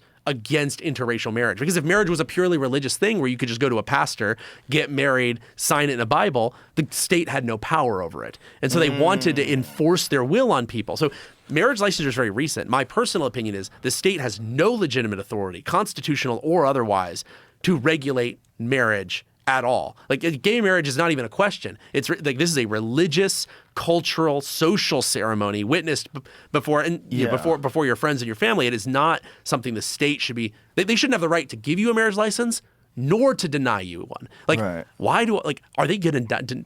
When did I give the state the ability to say it's illegal for me to get married without their permission? That's crazy to me. Anyway. So Hillary, you might remember, I mean, even in 2008, she was against gay marriage. And she was out there, she says, I believe that marriage is between a man and a woman. So here's someone who, I was on the state shouldn't be involved in it at all side. Hillary's on the no, we should use state power to enforce what marriage is between a man and a woman. And then you have Donald Trump, who he's asked about, he said, do you remember his quote on this? So, I mean, he had been to gay weddings, he had gay friends, and he was asked about it. And he said, well, look, marriage, okay, it's like a restaurant.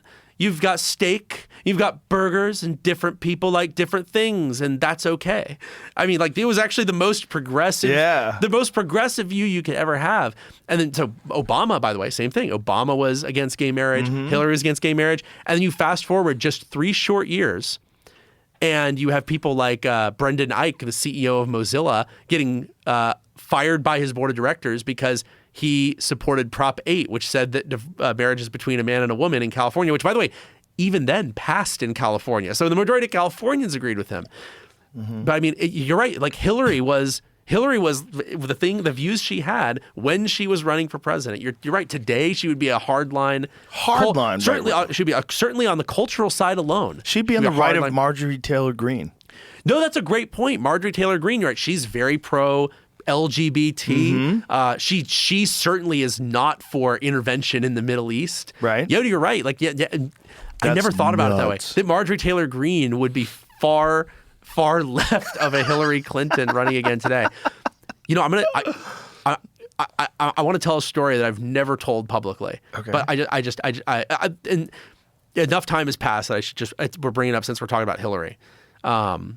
So when I was in Silicon Valley, this is after Facebook bought Oculus. And so I'm up there, and I was actually pro-immigration even more then than I am now. So I was thinking about supporting this group called Forward.us, which was trying to lead to immigration reform in the United States. And I've since evolved on this issue. I think that immigration can help depress U.S. wages in ways I didn't understand then. I hadn't observed a lot of the H-1B visa abuse that I have now observed, having spent years in the Valley. So cut me a little slack if anyone thinks I shouldn't have worked with Forward.us. But I ended up with this invitation to go to an event, a Hillary Clinton event in Silicon Valley. It was very, very hush-hush. No media.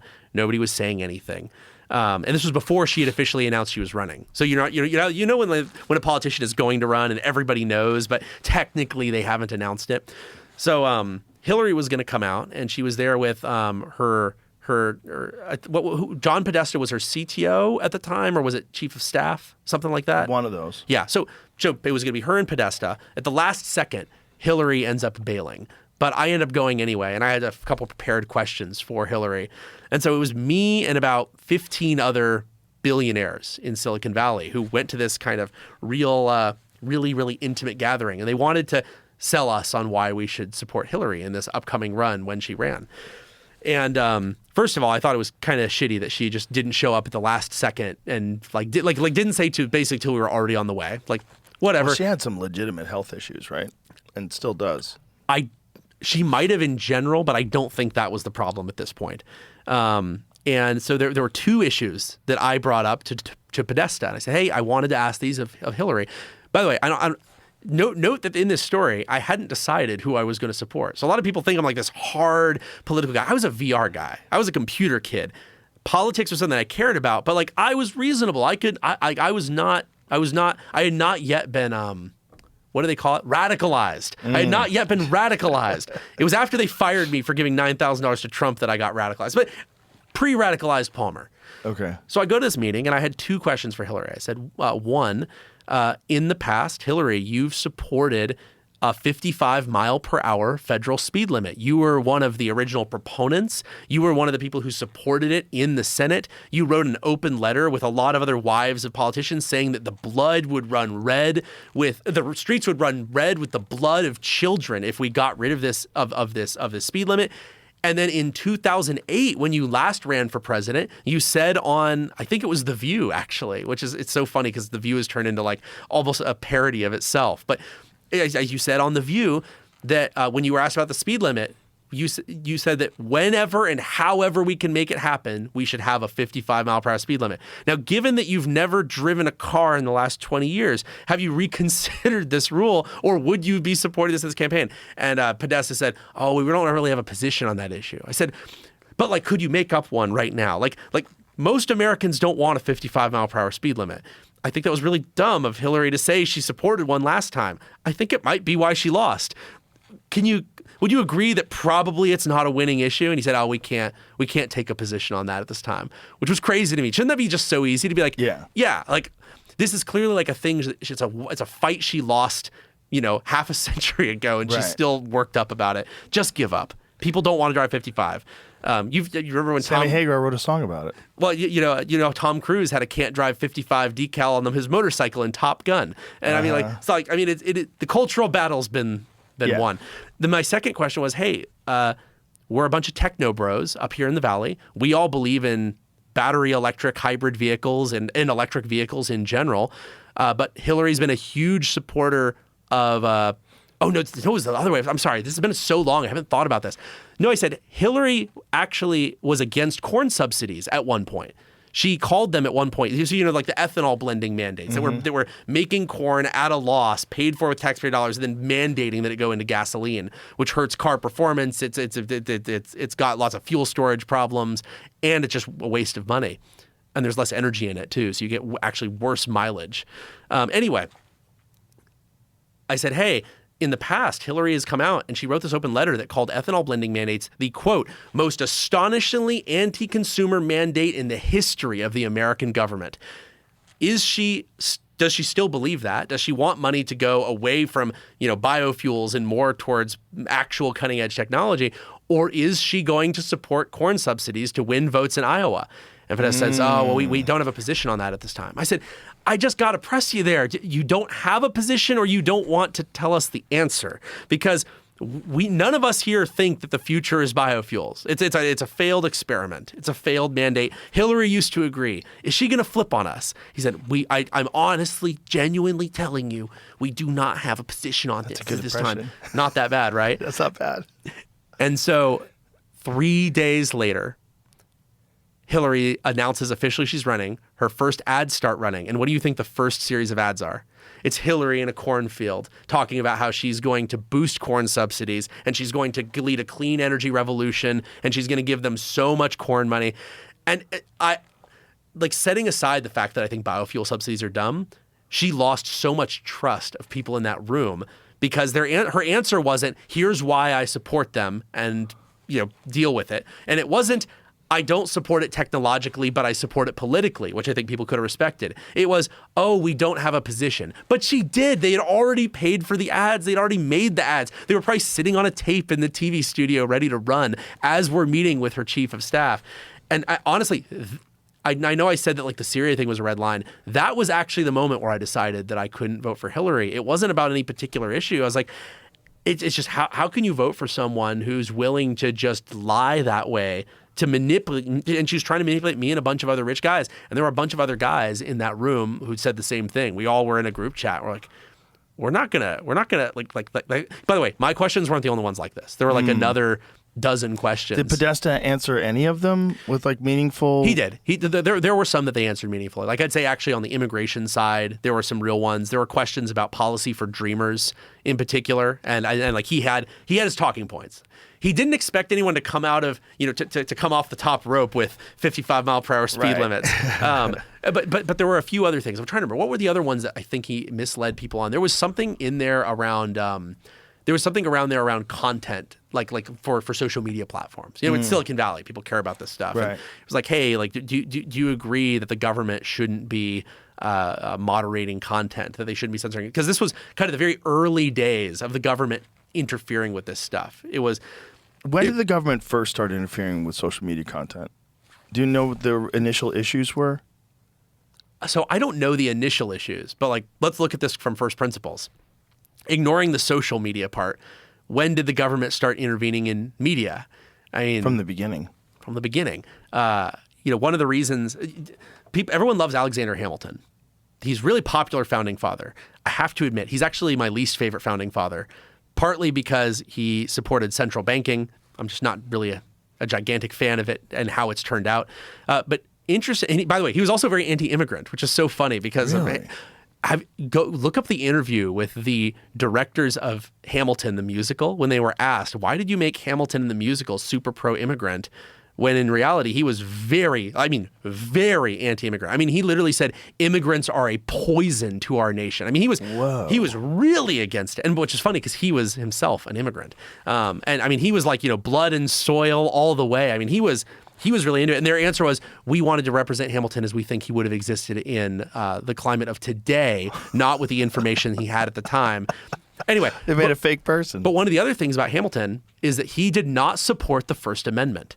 He actually thought that the government should be able to criminalize speech that lied about the government in a critical way. Now, to be clear, he didn't think they should be able to regulate everything. But his point was, if someone's lying about the government or what it's doing or its authority, we have to be able to stop that. You actually had a counterpoint in people like Benjamin Franklin, who of course had done like letters pretending to be the king of Prussia and lots of satirical stuff pretending to be the king of England. He said, no, you can't, because if you say that we can't make up lies about the government, then the government just needs to make anything that's critical about them a lie. Because if it's a so-called lie, now they can stop it. And so he said, we can't give the government the power to do this. So Alexander Hamilton was not a fan.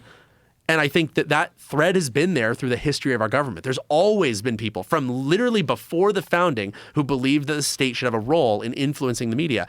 And you're familiar with all of the stuff that came out post JFK about the media influence operations. What was it, like 55 or 60 different media assets were activated for the JFK messaging campaign in national media. And so I guess getting back to your question of when did they get into social media, I think it was probably continuous the whole time. The moment that it was of any importance, the moment that it was being paid attention to, I'm certain that the people who were running these media influence operations immediately jumped into that new sphere. I can't prove it. That's just my...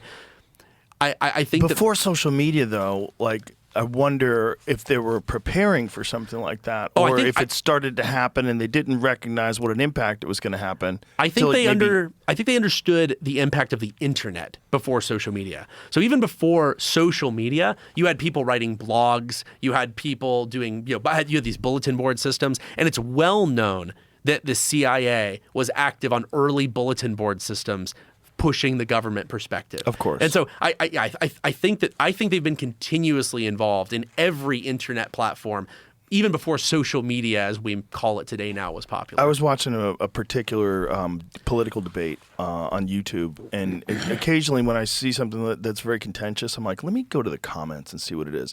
And it was all bots. It was wild. You You're know, the familiar real with- you're- obvious bunch of zeros and numbers after a name, John, 6 zeros. Yep. No 92. profile picture or No some profile ridiculous AI picture, generated yeah. thing. And then like a very hard line stance one way or the other, very inflammatory, causing arguments. I was like, this is wild. This is all bots. Well, you're familiar with dead internet theory, right? Yes. Yeah. Yeah, Explain that to people. So dead internet theory has been around for quite a long time, probably long before the internet was actually dead. And it's this theory that over time, there will be increasing amounts of literal robotic content and then also kind of like astroturfed fake content, like one guy running 100 accounts. And the theory is that eventually there will be almost no real human back and forth on the internet, that it's actually kind of just propaganda and counter-propaganda playing out on a stage for our benefit by moneyed interests, whether it's corporations, the government, foreign adversaries. And there might be a few people in the mix, but it's primarily going to be just robots arguing with each other. And I think that more and more it's becoming true. I mean, Well, it's getting close. Like that FBI analyst that when Elon was in the middle of buying Twitter, Yep. who looked at all the different bots and, they were trying to say it was 5%. He said, no, I think it's 80. Yep. 80%. So when you're on Twitter and you Well, and see you- people arguing and making points and even posting things. Yep. Well, and you might remember there was the time where a bunch of the stats for Wikipedia editors came out, and it was some like enormous fraction of edits coming out of one location in Arlington, Virginia.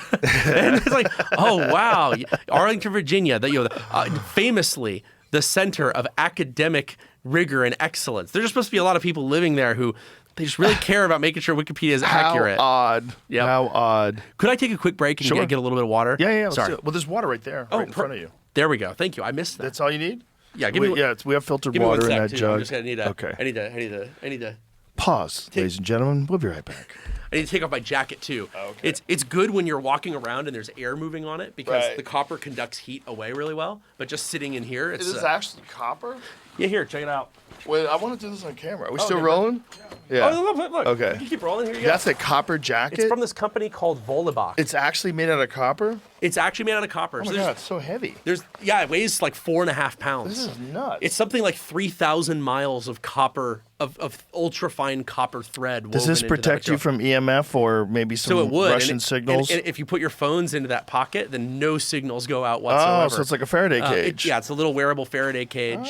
So it's actually got some use beyond being cool. But A company makes these? yeah, so the company Volleybach's really interesting. Volleybach. They make. Can I try this on? Yeah, of course. They make a bunch of really cool clothes out of very novel materials. Some of them very futuristic. Like they make a jacket out of the material that the Mars rover parachute was made. So it's like a supersonic parachute feels material weird. made out of Kevlar. It This is would pretty weird. Make me feel very restricted. Well, you're also a lot bigger than me, so I'm a little skinny. so you man. can, but No, it seems I- to fit most, but it just seems heavy and restrictive. You know, Like you do have to make sure you size it where there's plenty of room to move around inside of it because it does not stretch at all. What's it's made the of benefit? tightly wood. So there's a few benefits. Okay. The first is that it looks sweet. Jamie's ordering one right now. Look at him. The other is that copper is an antimicrobial material, so you never get mildew on it. You never get mold. Like it magically kills all of that stuff. Also, I mentioned earlier, the pockets are basically a Faraday cage. Right. So if I want my phone to get calls, I keep it in my pants pocket. Plus, if I want to disappear, I If put it there in was my a jacket jacket pocket. that Palmer Luckey was wearing, I would hope it would be this. Like when you showed up Yep. in this crazy jacket, I'm like, that's what I would hope. They've you'd got wear. a new one that's a T-shirt that's made out of carbon nanotubes. So you should check that out. They're working on some wild Whoa. next gen stuff. Whoa. Sorry, give me just a second. I just got to take I actually just need to take a mental break. Is that Let's okay? take a right. break. I'll take a leak. All right, thank you. I Chill appreciate for a it. second. So there's a place called Commando Store. Yeah, you were so talking about these pants that I have. Well, yeah, we are just talking about your tiger stripe Shorts. Ranger panties, and Commando Store is doing these reproductions of vintage gear, like Vietnam era U.S. gear, Russian gear, using modern materials but old camo prints, and they're super authentic. But the problem is a lot of this actual old gear, it's all mildewed, it's destroyed, the thread is all crusty and busting apart, Right. And so if you actually want to be authentic, like the guys in the Vietnamese jungle, did not look like they were wearing old, crappy, busted apart gear. Their gear was fresh. And so if you want to look just like they did, you actually have to buy newly manufactured gear. But I'll send you some links. They have a lot of really cool tiger stripe stuff that's very, very cool and authentic. Nice. When you were a kid, did you ever imagine you'd be selling weapons? Like, does that ever seem surreal to you that you go from being this guy who's really into VR to weapons manufacturing? It seems a little bit surreal, but only a little bit. Growing up, I always would be the guy who identified with the guy in the story who was making the tools. So like when I would watch James Bond, I never thought I'm James Bond. It was like, oh, I want to be Q. Like I want to be the guy making the tools. Or Tony Stark. Exactly. He did both. Tony did it all. And so I have to admit, like, it's certainly the thought had occurred to me. Like one of my favorite anime characters was a anti-hero named Seto Kaiba who ran a weapons company that was also a virtual reality company. And like they built like virtual reality gaming simulator pods and also weapons. And so it's really weird. Like you start to ponder, are you really making decisions with free will, or are you actually just like enacting the programming of when you're a kid? It's hard to really know, but like when people are like, oh, but Palmer, how'd you get into this stuff? It's like, I mean, I remember being like 7 years old and thinking about the stuff. Or like you watch like Power, like I grew up watching Power Rangers when I was a really little kid, reruns of the first season of Power Rangers.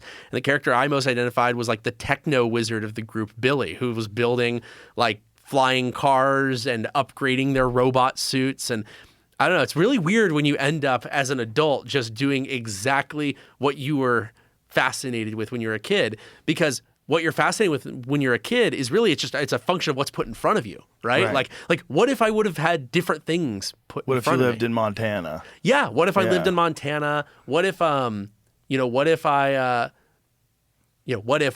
like, is there a world is there a world like I grew up in Nashville and I would have inevitably been a musician? And like almost without even being able to choose it. Even if I went in one direction, would I have ended up coming back to it? Probably. Look, all those things are interesting, and you're a guy who's into interesting things. It's just finding whatever the path is that you think is interesting and just going in that direction. Your direction was kind of established by your interest when you were younger. So it probably seems surreal just in the fact that you've gone so far with it to the point where you're actually making weapons to defend other countries. Well, that's the crazy thing is I think part of the reason it's so wild, my progression, is it only happens if it's successful continuously. Right. So like a world where I don't basically figure out how to build good virtual reality technology is one where Oculus doesn't exist. If Oculus doesn't exist, I don't get bought by Facebook. I don't go to Silicon Valley. I don't become kind of one of the leading tech figures in that industry up there. You have to hit every green light. You have to hit every green light. And you know who funded Anduril when I started it? Like, yes, me. I put a lot of my money into it, but it was all of these same investors who had invested in Oculus. I mean, literally the same people. So like Brian Singerman is a good example. He was a partner at Founders Fund, which was Peter Thiel's investment fund. They decided to put $1 million into Oculus before any other fund was willing to give us money. So they were the first institutional money into Oculus VR. And then he ended up being our first investor also in Anduril. So like you're talking about like the same people even, like these relationships come back around. And then that turns into running a weapons company. And then that turns into building more efficient weapons. And then like one of our recent wins, we were competing Anduril with Boeing and Lockheed Martin and Northrop Grumman to build the Air Force's first AI-powered fighter jet. So the first fighter jet with no human pilot, not limited by human ability, instead limited by the ability of this robot brain making the whole thing go.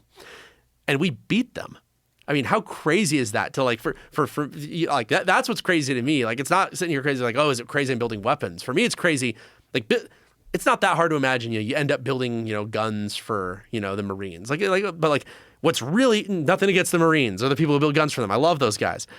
The crazy part to me is that all these things have gone right over and over to the point where I can literally have billions of dollars at my disposal from my investors to build multi-million square foot factories to build act like the Air Force's first AI fighter jet, which is the official designation they just gave it is the FQ-44. F for fighter, Q for unmanned, and then 44 is the numbered designation. Whoa. Yeah. That's the crazy thing. When I lay awake at night, that's what I'm thinking about. It's not so much that I am building weapons, it's that we're like actually pulling off things that make a difference. And by the way, AI fighter jets. There it is. There it is. So that was wind tunnel test. And you'll notice there's no protrusion for a cockpit. The whole so it's a stealth aircraft, low signature, uses the same weapon systems that a real fighter jet uses. That's what it looks like in the front. Yep. So this was that was a very early propulsion system test. And one of the crazy things. Is that what they look like? Yep. Bro. So one of the crazy things about this is that the United States. So the idea is you have a bunch of these for every manned fighter because they're cheaper, they are more expendable, you can take more risk with them. So imagine this. I've got an F-35 flying with 5 of these things. The original name of the program was Loyal Wingman. The idea is that I have a loyal wingman, does whatever I tell him. I can talk to it like I would any human, coworker, and it's going to go in and do what I tell it. But it's never going to question my orders. It's never going to try to save itself if it means ruining the mission. And one of the craziest things about autonomous aircraft is that the United States has spent basically a century figuring out what works in air combat. I mean, you've seen Top Gun, right? Mm-hmm. They have this book of tactics that they need to learn to stay alive, how you manage your energy and your altitude and your position so that you destroy the enemy and you don't get destroyed yourself. There's another book of tactics that will allow you to destroy the enemy, but will probably get you killed in the process. We don't teach those generally, or if we do, it's in the context of don't do this. All of those tactics are on the table when it comes to AI-powered fighter jets. I can now have it doing things that are so risky that a human pilot would never even try the maneuver. Because let's say it's a coin flip. It's a 50-50 chance that you're going to die, but a 100% chance that I'm going to be able to take out the enemy target. Imagine going after something where I know I am probably going to get shot down at the end of that maneuver, but I definitely take out all of the surface-to-air missile launchers on the shore, which then allow everything else to come in through the gap that you just cleared. You'll make that trade every day. You'll trade a cheap AI fighter jet to blow up a bunch of really expensive manned or autonomous systems in the air or on the ground every time if it allows you to accomplish that mission. And so autonomy, it really changes the game on this stuff. It's not an incremental change in tactics. It's a complete revolution. What do you think that New Jersey shit was all about? The unidentified aerial phenomenon. What was that all about? Well, so what's so interesting about the New Jersey stuff, and you're probably tracking this as well or better than me, but it is so perfectly aligned with things that we've seen in the past. Like you're familiar with all like the overflights and hovering over nuclear facilities and military bases in the past. Mm-hmm. Here's what I think happened. I think that there was something really weird that was going on. I think briefly there was something that was really unexplained. And then what happened, unfortunately, is everyone found out about it online. Everybody got their drones, put them in their cars, drove out there to go out and try and fly it. And then I think that the next 3 weeks were a bunch of idiots with drones flying in circles looking at each other. I've seen all these videos. 99% of them, it's pretty obvious that the thing they're looking at is another DJI drone that is also looking at them and saying, "Oh, dude, oh shit, there it is." Like it was kind of this crazy media circus. I think there was something that was real, and then very, very quickly it evolved into being just kind of a flash mob social media circus. I think that's probably accurate because a lot of it was in Austin as well. It was like these enthusiasts were getting their drones out everywhere. That's right, and there was like it's drone time. Well, have you heard the what do they call it? there's a theory that someone's come up with, and I forget what it is. It's like proliferation masking or something. Have you heard the theory that modern drone technology was seeded by aliens so that we would create a bunch of things that would be up in the sky that look kind of like their aircraft, so that they would basically act as cover for the real activity? Have you ever heard this theory? I don't really believe it, because I actually have met with the people who kind of invented modern quadcopters and flight controllers. Like but the idea is very interesting, and it makes me wonder if there might be some truth to it, elsewhere in the world. Like, it sure is convenient. Imagine that you're an alien. You're regularly operating around military bases, nuclear infrastructure. Wouldn't it be convenient if there was something else that people could explain away as, wouldn't it be great if there was something that also darted around and hovered in place and was very quiet and just little tiny flashing lights? Like, wouldn't that be really convenient as a cover for what you are doing? Because these same activities in like the 50s and the 60s, there was nothing like that, right? Like back then, if you said, oh yeah, I saw 100 red lights orbiting around that nuclear facility, all you could say was, holy shit, what in the world could that be? And today it's so easy to say, oh, it's just some drones. Right. And so unfortunately, it's a lot harder to know what's real. And I wish I could travel back in time, even just, 10 or 20 years to do the Mulder and Scully thing I talked about earlier. Right. Be the billionaire, the billionaire James Bond X-Files guy with a badge and a checkbook. I feel like you could really find some interesting stuff. When you say that something weird was happening, Yeah, in New Jersey, what are you saying?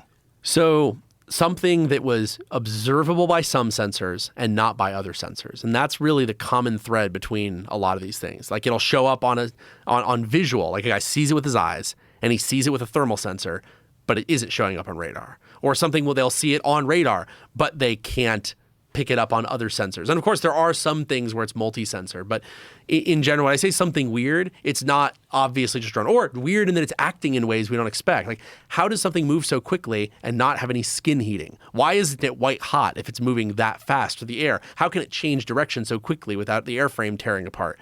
That's what I mean by weird. And look, I don't know what this stuff is. When you say but weird, like, what was observed? So the weird thing that was observed was primarily that there was something there in an area that it shouldn't have been, and that there should not have been anything that was able to endure for that long in that area with those characteristics. Like, this little tiny drones that can not show up on radar and that can, kind of hide in place like that, they don't have hours and hours and hours of endurance, right? They fly for 25, 30 minutes tops. And then also they typically would need to be launched by something, right close to there.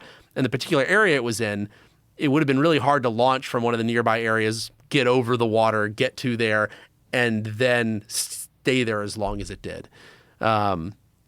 It's not the weirdest thing that people have seen, though. Like the Hellfire thing recently with the missile. That was some of the weirdest stuff that I've seen. That's so weird because it got hit and it just shook it off and kept moving. And it looks almost like there were like pieces. It's like someone reconstituted. Right, like it took pieces of it.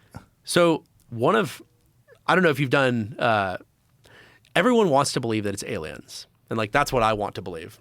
Of course. I don't think that it is a foreign adversary. Like, I don't buy into the idea that the Chinese or the Russians have secretly figured this out. But then the question is, okay, well, what does that leave? And I feel like my gut is that it's something that is weirder than anything that anyone has made popular. Like, just as an example, it's literally bleeding in from some parallel dimension. It's an energy signature, and it's co-aligned by accident rather than intent, right? Like, it's there because there's something in its parallel universe that is similar to what we're doing, and that's why they're co-aligned. Like, I know this sounds like weirdo mumbo jumbo, but it seems like something like that even would be more likely. Did you ever read Michael Critchen's novel, The Sphere, or was it just Sphere? No.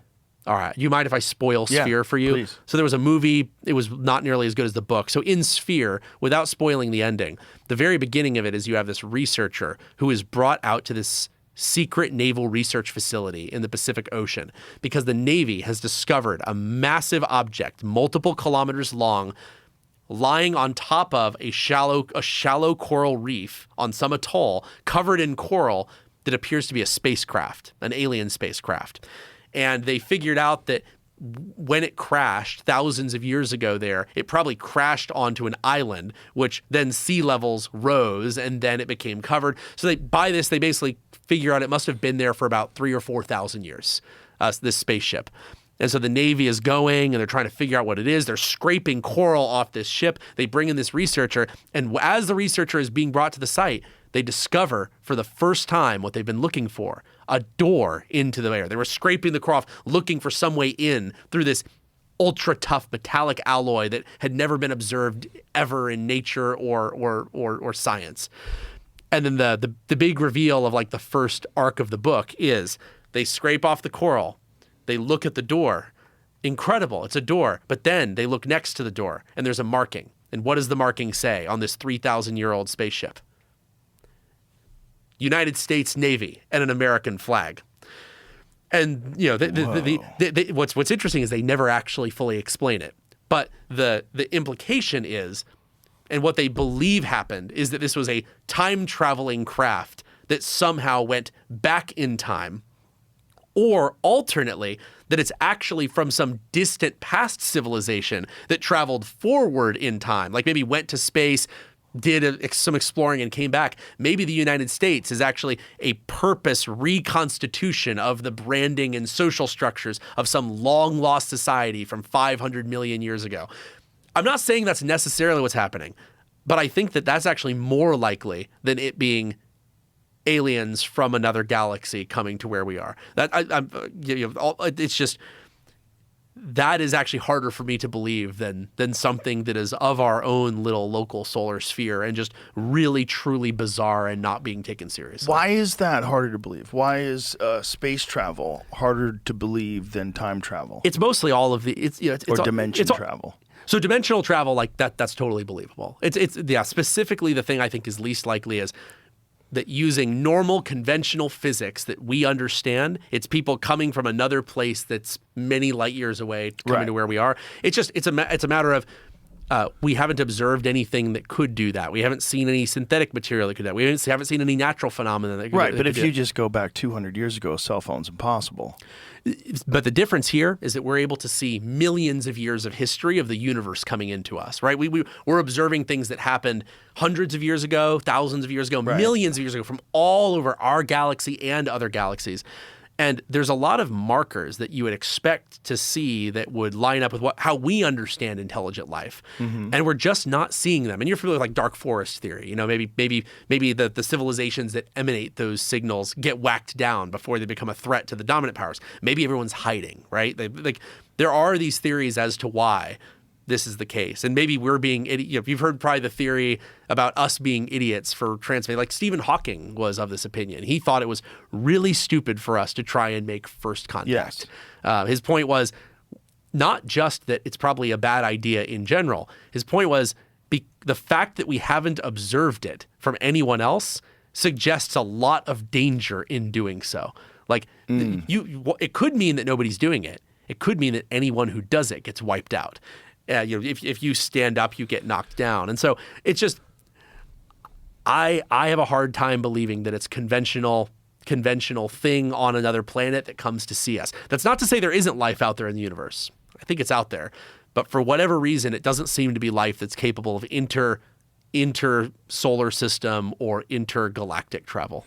But what do you think of people that talk about some sort of a potential science that eventually gets cracked where it's a gravity drive, like something that folds space-time? In that case, and so this is one of my favorite theories about this. Like people talk about that. There's a question like if you're actually folding space-time or breaking space-time, there's a question as to are you going to see visitors from another part of your plane of existence that are just using that technology to, jump a few miles over to you? Or are you more likely that level of technology is one that allows people to come from in completely different planes of existence, different dimensions, different types of universes we don't even begin to understand? Like if we can prove that we can manipulate space-time like that, to me, that's an indicator that you can do even more than that. Again, I'm not saying it's impossible. I'm just Right. I'm putting my chips on the table as the things that I've seen. I'm more likely to believe that it is time travelers, unknown residents of Earth, people from another dimension, energy signals from another dimension, bleed through of our own past, present, and future. I put all those at a higher likelihood than they came from Andromeda and now they're flying around our military bases. Did you see that guy, Representative, what's his name, Tim Burchett? Is that his name? Who was talking about there's 5 specific areas where these things seem to be emanating from the ocean? I'm generally familiar. I don't remember what those areas are. I know that It was a weird one of them is very near me. It's the Channel Islands corridor. Right. I tracked down this book that's out of print now called The Unidentified. No, it's the UFOs and USOs, unidentified submersible objects of the Santa Catalina Channel. This guy went around. Is that common? Well, in this one area, tons of bizarre activity. This guy went around and he interviewed everybody who had a weird story. And he just basically compiled them. He said, what do you see? Describe it in detail. And he went back, like these are like fishermen had stories from the 80s. And he talked to naval aviators and he talked to, local yachtsmen. And he talked to all these people. And he points out in his prologue, these are all just the stories I've collected. I have not edited these stories. I've not modified these stories. And the people have verified that they are correct. And you hear they are all on the record. This is their name. He didn't include anybody who was anonymous because his point was if it's anonymous, you could just claim I made it up. It has to be a real person who stands behind it. And he said, you'll notice that across about 50 years of stories I've collected, that there's extraordinary commonality between these stories. People who have never met, have no reason to work together, have no reason to have a common story, and yet they all observe very similar things. And that when you see a one-off, it's hard to draw a conclusion. When you see a pattern, it becomes a lot more What are they interesting. observing specifically? So specifically, the Santa Catalina Channel. So you have basically Catalina Island off the coast of California, and you have a few more channel islands that are stretched out on either end of it. The things that they were seeing were vehicles that were in the sky and then going into the water at high speed and appearing to like not hitting them and slamming and exploding like you'd expect, but instead still a huge flash, but just seamlessly transitioning into the water. Lots of noise, lots of splash, but not like destroying themselves. And then similarly, objects coming out of the water in the same way. And so they all describe these very, very steep approach paths. So like not coming in like an aircraft landing on the water, but almost like coming out of the sky at these very steep angles and then just smashing into the water in a way you would expect would destroy anything. But then instead, the vehicles are apparently fine, and the water just parts around them as they rocket in. Ooh. Really, really bizarre stuff, and it makes you wonder, could that be related? The same technology or process that allows the air, because like you've seen these systems, they're not creating sonic booms. Right. You don't see shock waves coming off of them, and they're not heated by the movement through the air. They're not really, really hot. I mean, you've heard the stories about the SR-71. I mean, it would get literally red hot on its leading edges. Glowing titanium. But these things are cold. And so is there some technology that can displace air around you that can also displace water around you is kind of the interesting theory there. But yeah, that particular I've dug into because it's only about 20 miles away from my house. So the weird one is the breakaway civilization thing. That's the weird one because that's the most ridiculous until you start thinking about it. And then you start looking back at past civilizations like ancient Egypt and some of the monolithic construction around the world. You've read Chariots of the Gods? Mm-hmm. I talked to Von Daniken once. Oh, really? He went to Peter Thiel's house, and Peter Thiel and Eric Weinstein brought me over for lunch. Oh, that must have been so cool. It was so cool to just question him about stuff. I read Chariots of the Gods when I was, I don't know, probably like 7 or 8. It was a fun movie, too. Oh, I haven't seen the movie. I didn't even know there was a movie. It's an old-ass movie. Well, it's an old-ass book. It was in the movie theaters. So the interesting thing about it is like I've dug into a lot of that as I've gotten older. And yes, there are things in there where like we've now learned that they weren't true, but some of it holds up. There's still really bizarre stuff that was happening in ancient civilizations that is common between civilizations. Mm-hmm. And it doesn't really make sense. It doesn't really make sense when you think about it conventionally. Well, Ben Van Kerkwijk, who runs Uncharted X, He was on the podcast recently, and he was describing how there's specific hieroglyphs that indicate some sort of a star portal. Yep. That's what the hieroglyphs are saying. Like, this is a star cool. gate, and it shows stars. It shows this portal and gate, and it's written multiple times. And they're trying to figure out, well, what is this trying to say? Like, what is this? What do you think about the theory that that there's other sentient that the other sentient species of Earth might have better lore on this than us? Have you heard of this theory? No. I don't want to. So this is going to make me sound a bit like a little bit like a nutter, but I'm pretty deep on. We're pretty deep down the rabbit hole. Yeah, on this. we're on nutter territory right now. So people have oral traditions that have passed down pretty well, but we've also observed that stories can pass down in other sentient species like whales, like dolphins. They have these whale calls that have been constant for a long time. They communicate with each other. One of the theories, and by the way, this was explored in like some of the old Star Trek movies. They explored this idea that the whales actually had better and more stable oral history than humanity. And it's not that crazy of an idea. And so you wonder, for example, if we could understand them, what would they have to say about any of this stuff? Like maybe they're not smart enough to have anything to say, but do they have anything to say about and like it may not be obvious. It may not be we know about star people who are going through stargates. Right. But for example, what if there's oral tradition or even genetic programming around, oh, we never go to this area, never go to this place, or never eat the food from this place. Could there be interesting leads that are buried in cultures that are not human? But we were talking about that before, that you're working on interspecies communication. That's right. So this hasn't actually officially launched yet. Hopefully they won't mind me talking about it. Are you familiar with the X Prize Foundation? Yes, we were just talking about it. So like, if people aren't familiar, X Prize is basically this group that makes these big, significant monetary prizes for teams to compete against each other to do things that seem crazy. So like there was an X Prize for going to space on a reusable rocket. John Carmack was competing for that. Did you know that? Yes, I did. So like inspired him. They're doing some cancer X Prizes. There's one that's going on right now called the Wildfire X Prize, which is basically challenging companies to build a system that can detect wildfires anywhere on the planet in less than a minute from space, and then deploy autonomous drones to extinguish them before they get large enough that they turn into a real wildfire. The idea is like, instead of responding to fires once they're too big to control, you're able to stop them in their tracks. And I mean, just like the Palisades fire created $20 billion in damage, it's actually very cheap to do this relative to the damage that wildfires cause. Anyway, the X Prize guys came to me a while back, and we were jamming on a few ideas for their next X Prize. And I hopefully they don't mind me saying this, but initially I said you guys should do an Uplift X Prize. Are you familiar with Uplift, the science fiction concept? No. It's fallen out of favor. It was really popular for a while.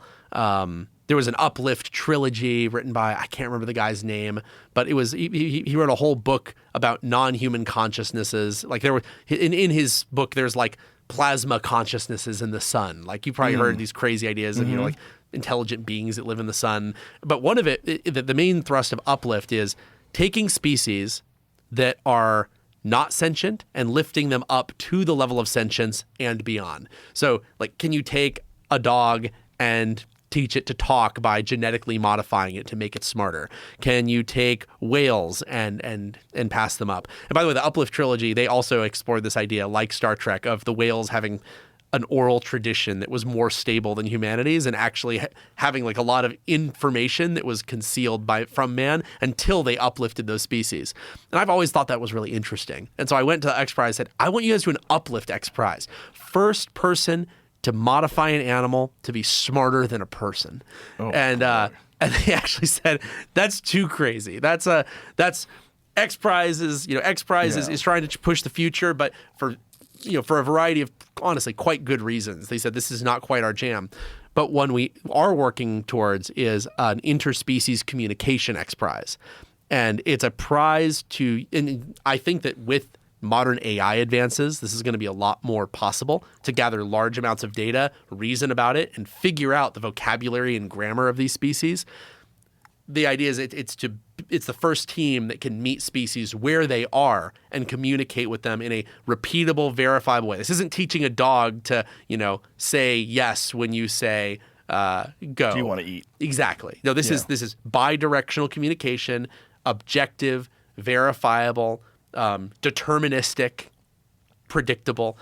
And it's a really hard one, but I think a good X Prize should be. You shouldn't be picking things that are easy. Right. You're picking things that they seem like they're just out of reach, and you just need to stretch for it. But there's been talk And if of we do doing that, I'm with going to be asking the dolphins. whales. Whales and dolphins, they have a language, but we don't know what it is. That's right. So the idea is the using of AI. Yep. If you get to super general intelligence and AI can run all the patterns through Yep. some sort of a program and determine what is being Because expressed. we've learned some things. Like we've learned how a lot of cetaceans can call names and very very unique IDs. They have dialects. Yep, they do.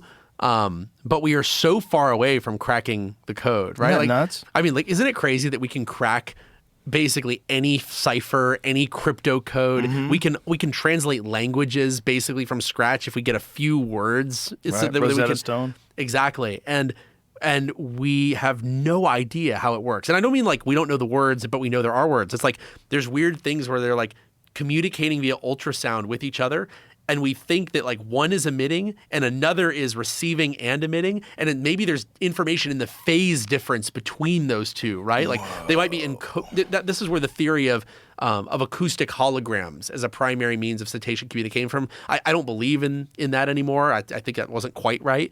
But like differences in phase between simultaneous transmit and receive ultrasonic communication, it seems to be that's part of it. So you can't just like listen for words. You're actually looking for differences in how these waves are interacting, and those are distance dependent, direction dependent.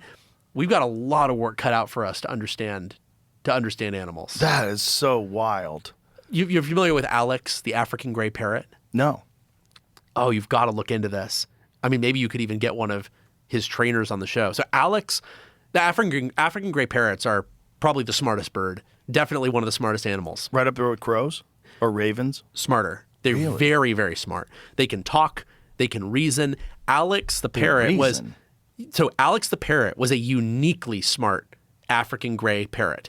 By the way, African grays are usually not kept in captivity just because they're such a handful. There we go. There's Alex. They're a handful because they're so intelligent? It's like dogs that need to be exercised. Oh, they like need to be a German intellectually Shepherd. stimulated. Oh. And most people just don't have the time to keep an African gray properly stimulated. So they get depressed, they self-harm. So no. they're not recommended as a beginner parrot by any means. Now, Alex was interesting because some of this, Jamie. he had a vocabulary, he understood grammar, and he is one of the only animal who asked an existential question, and he actually did it right before he died. If I remember correctly, like he wasn't just saying, give me food. He could say like, tomorrow I want this food. He could be, but the existential question he asked was, what's happening and where am I going? Which is, and he had never asked those questions before. They were brand new, formulated questions that he asked very shortly before he passed. And so there's a lot of, now here's the other cool part. He's got a bird brain. He has a tiny little brain, and yet it has all that capacity. You've probably heard of people who have lost huge chunks of their brain and they reprogram and they seem to get by. Mm-hmm.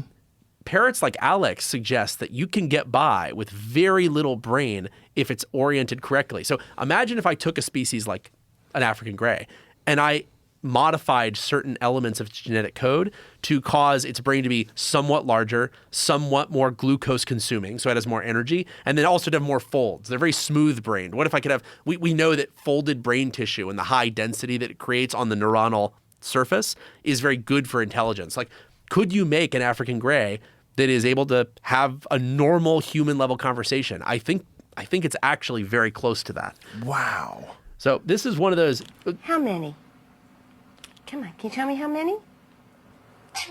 Very good. What? 2. We keep going. Can you tell me what's different? What's different? Color. Come on, what number is gray? You don't want to tell me? Well, tell me, what number is gray? A nut. What number is gray? 4. Very good. Good Holy boy. shit, man. Right. And so, I mean, you're looking at intelligence that's on par by all of the traditional metrics with a human toddler, but with radically less brain tissue.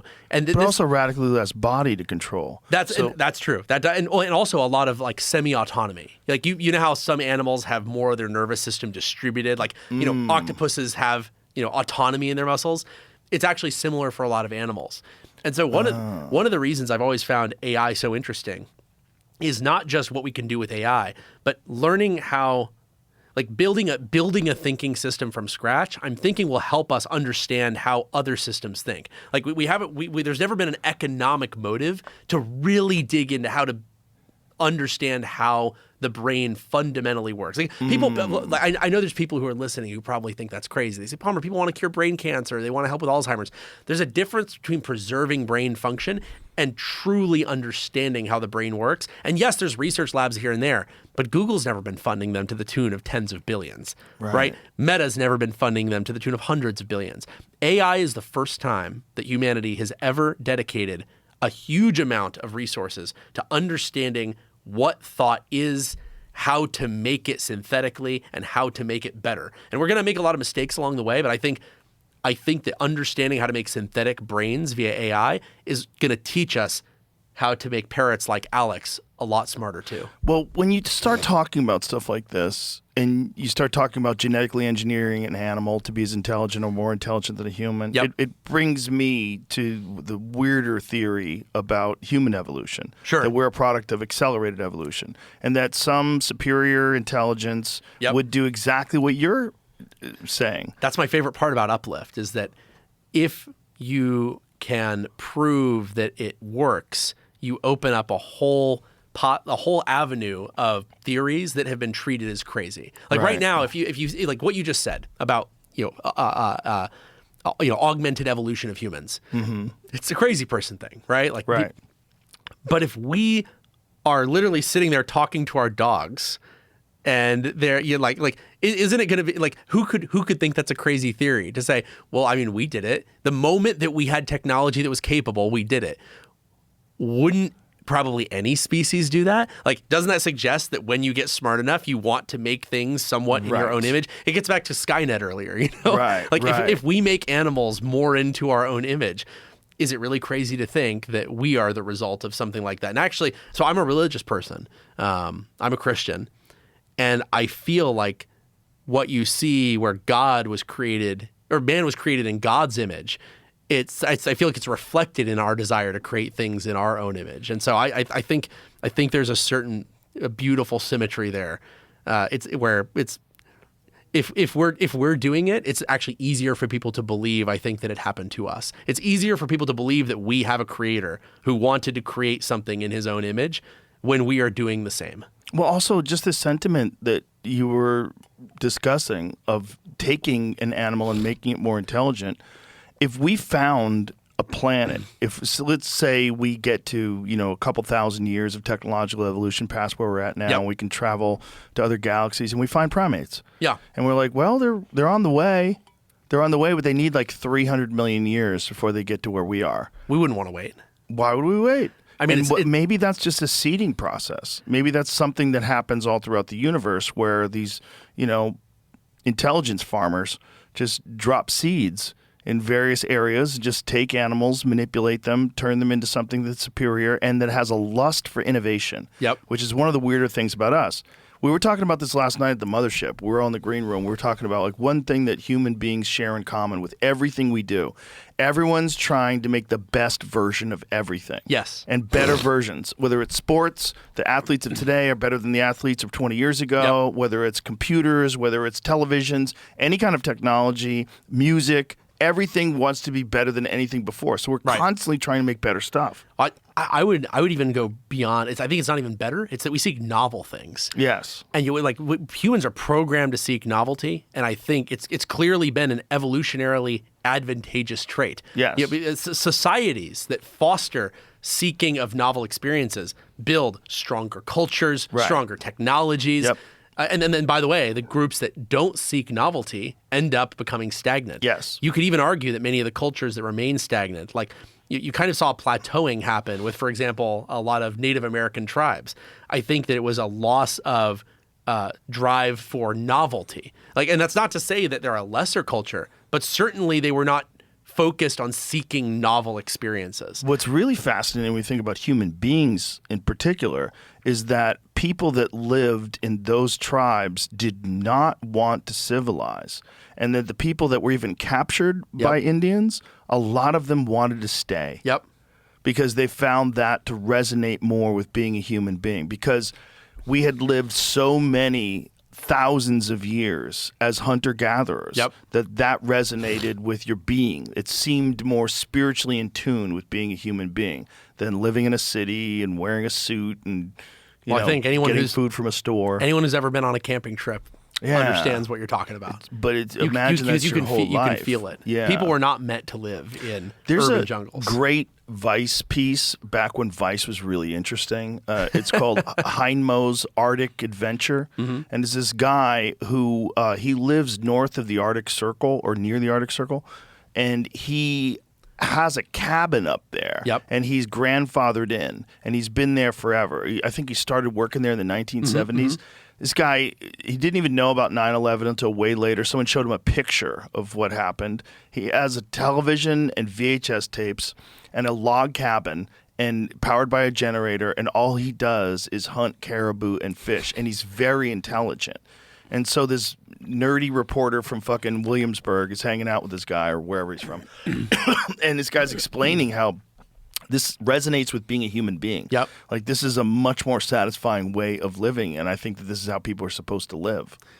That's so interesting. On the one hand, I agree, but then I love that the human race is doing a pretty good job of seeking novelty, because that's what if we all hunt, maybe it's that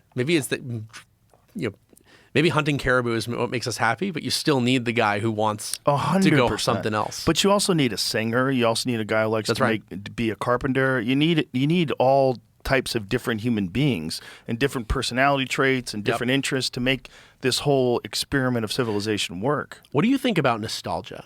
Because I've been thinking about this a lot for a variety of reasons, and it's kind of the opposite of what we're talking about. We're talking about like novel experiences, new things, like driving towards the future. There's some people who I feel like look down on nostalgia. They're like, oh, you're obsessed with the past kind of needlessly. It's feel good. I feel like obsessing over the past, I think, is healthy in a lot of ways. And I think it's even good to look at the past with rose-tinted glasses, because there's so much that we could learn from the past and should learn from the past. If we didn't look at things with rose-tinted glasses, my theory is that imagine you look at the future possibilities and the past, teachings identically with no favoring. It feels like you're naturally going to prefer the new thing that hasn't really shown all the downfalls yet. I'm a big fan of nostalgia. I'm a big fan of looking at the parts of the past that worked and then lionizing those and reminding people why they worked. There's a lot of people who actually say this is fascist now. Have you heard of this? The nostalgia is fascist? Nostalgia is fascist. If you Google it, you look up nostalgia is fascist, you will find this is like a cutting edge theory of the last year. They're saying, oh, all this appeal to the 90s, it's pro-fascist because they're trying to make you believe that there was a better time, to believe that going backwards in society is a good thing, as if the 1990s were like some hotbed of injustice and oppression. That's interesting. I think nostalgia's fun, but I don't spend a lot of time thinking about the past. I do when it comes to art.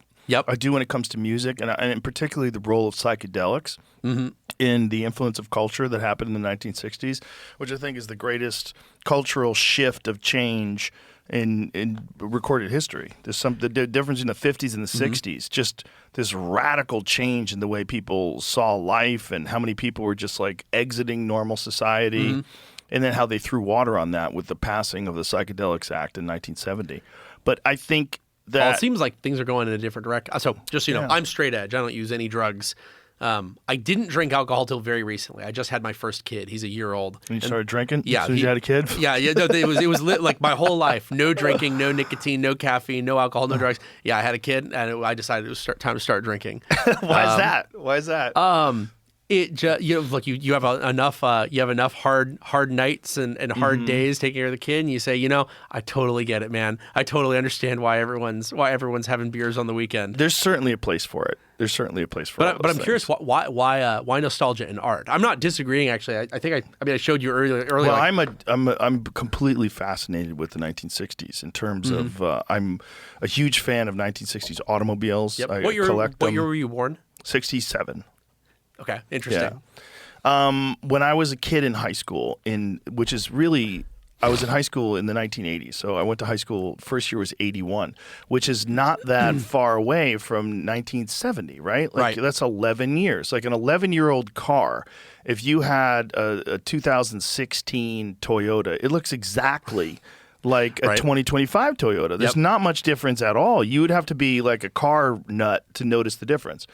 But when I was a kid in 1981, if someone drove by in a 1970 Chevelle, everybody stopped and stared at it like, whoa. Yep. It was like that nostalgia was real because we recognized that something had happened to American manufacturing, particularly in automobile manufacturing, where they just lost the magic. Yep. They had magic in the 1960s. The Corvette, the cars Camaro. were art. Yes. They were they just were. engineering, they were art, they were an expression of American culture, and it went away. Yep. It went away in the 1970s. They turned into dog shit. Well, see, this is kind of what I'm talking about, where I talk about the importance of nostalgia, because you want to look back at the things that worked, and I think a lot of these companies they would have you just forget that it ever was works of art, that these cars could be this way. I think we need to learn from that and not let them, because now cars are turning into subscriber based appliances. That's kind of gross. I've heard that there's some cars that charge you money if you want to use Apple CarPlay. That's right. Well, there's some that are also charging you to use all of your heating and cooling functionality. There's ones that are adding you can just fucking charge me more for your car and don't fuck me. Well, some of them you're paying more. It's paying more to unlock more horsepower. It's like, wait, wait, you're making the car. It has the parts, and you're not crazy. A lot of these, and then a lot of these business approaches are actually coming, I think, not from the car industry. They're stealing them from the tech and also the gaming industry. There was a time when these things. People were making video games. They would make a game, you'd buy it, you owned a video game, and that was it. And they made the best game they could to sell you at a store.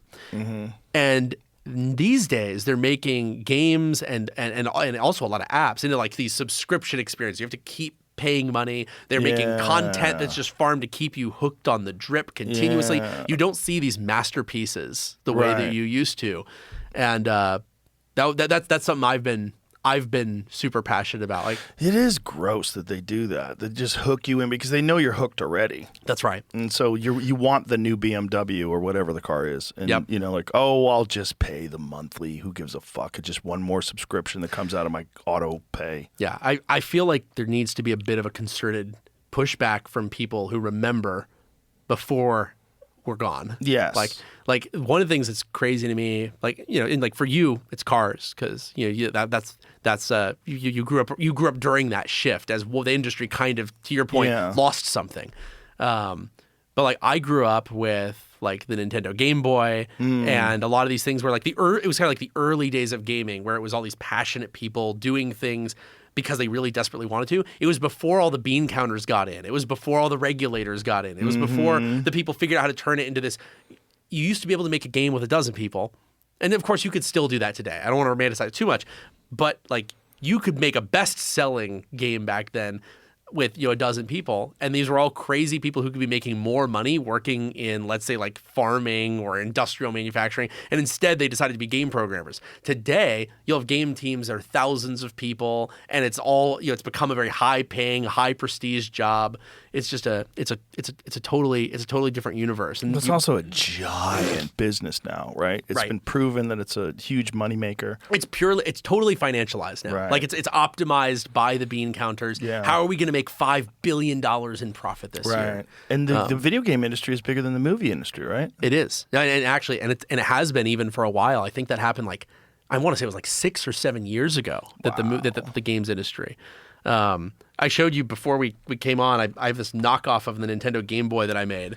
I remember I talked about that web forum. I started with a superior Game Boy. Exactly. You could feel it just holding on to it. So Actually, this one is even nicer than the ones that we normally sell. This is my personal Anduril edition one. So this is made with the same alloys we use in our attack drones, and the coating on it is a wear-proof Cerakote ceramic. It feels like isn't it nice? Very sturdy. Also, the screen lens, instead of plastic like on the original Game Boy, it's actually lab-grown sapphire crystal. It's the largest piece of sapphire crystal in any product so it's ever like a in fine history. Watch. And then but then we made a new version of Tetris for it. That's incredible. Whoops. But the thing that's so interesting about this is, like, I turn it on, the game is instantly going. Like, there's no ads, there's no subscriptions. It doesn't say log in and download the updates. Let us show you the pre-roll ads. Now you need to make your user account and put in all your user preferences and give us access to your email and give us access to your social media if you want to have the extra booster packs. Like, it's just access to your social media. Oh, that's a very common thing now. A lot of games, they are heavily incentivizing linking your social media accounts to your game accounts and letting them see your contacts, your friends list. Well, because they want all that data. They want to know who they can market to. They want to see what your demographics are. They want to say, what is this customer like? Can you opt out? So there are some games that require you to have social media integration. There's other. You have people with dark patterns. No.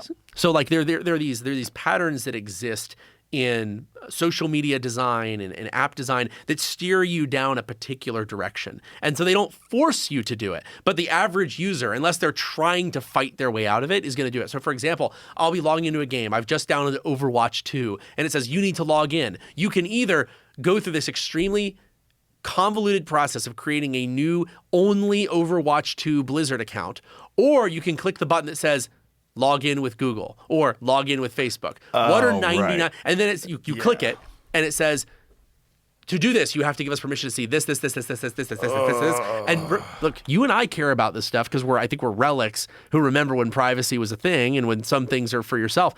A lot of these kids, they just don't care. They just click it. You talk to the Gen Z kids and it's like, well, why do you want, are you going to give that away? They say, well, like they don't see value in it, and they grew up with that as the norm. Right. And that's why I say it's important to remember when it wasn't the norm. Do people get dummy accounts so that they can give a dummy account to that? There are people who do it, but most people don't. And also, here, like, the thing is, they make it where there's even reasons where you want it to be tied to your social media. So they want to gather lots of information and, get you plugged into their marketing ecosystem. And they say, oh, if you log in with this social media account, then we can automatically add all of your friends to your in-game friends list, so you don't have to go and manually invite them. So it is a convenience feature. But the thing is, they could do that without storing all that data and giving them persistent access to all your social media accounts and seeing everything that you're posting.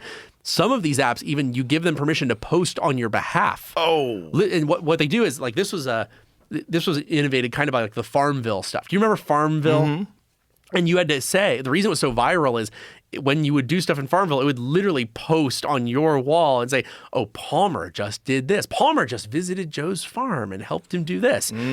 Those tactics have evolved way beyond to make these things very sticky, very addictive. So look, you can make a fake account. You can make a burner account.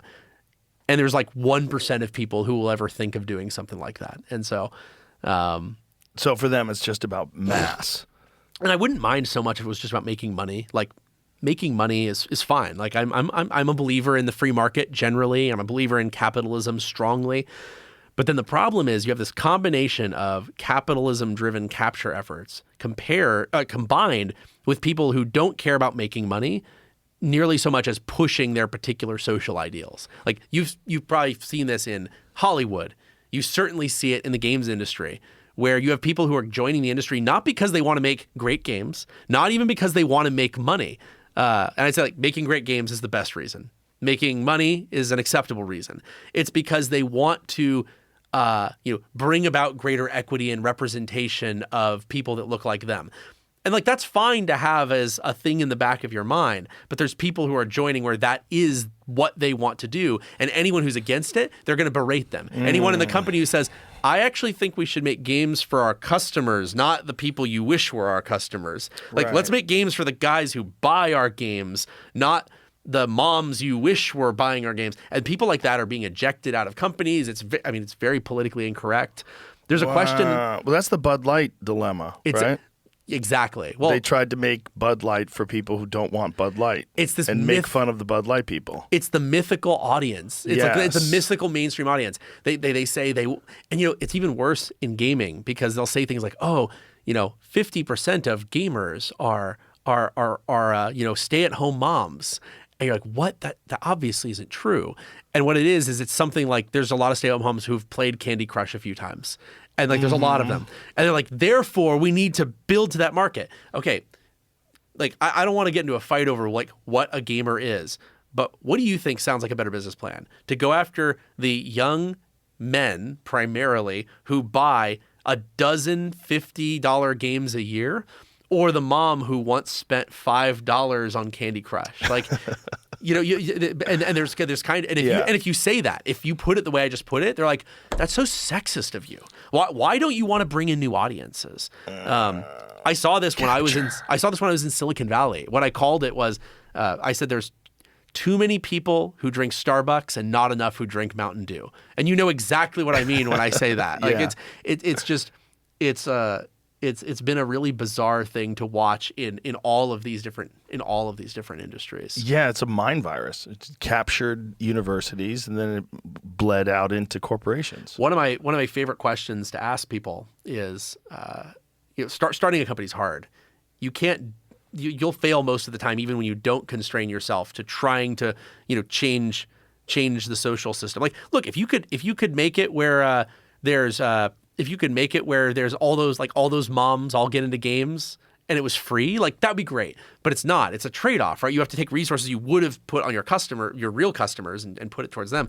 One question I ask people is just ideologically is, okay, imagine your job is to build a corporate building for a company. And the company, you know exactly who they are. You know how many men there are. You know how many women there are. We don't have to say how many there are. Like, we're not. Don't make it about one gender versus another. It's just there are lots of men. There's lots of women. I won't pick a number. When you're designing this building, should you have the number of bathrooms that would best serve the actual gender makeup of the company, that would allow them to use the bathroom and get back to their desk without waiting in line, or would you do anything else? Like, would you pursue a different strategy? And if it's different, it's like, what would your strategy be? And many people say, well, I would build it, perfect 50-50. And if they say, well, I'm doing that because it's, the easiest way to do it, I'm like, okay, that's fine.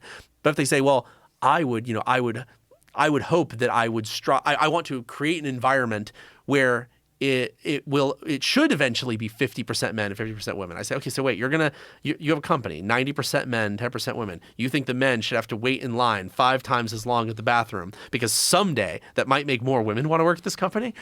And it's one of those really interesting dividing questions where it's basically, do you want to solve the problem that allows your business to succeed, or are you trying to achieve totally parallel social aims at the expense of the business? And companies are hiring a lot of people who think about it that way. They don't see their role as to come in and make the company better or to make a better product for their customer.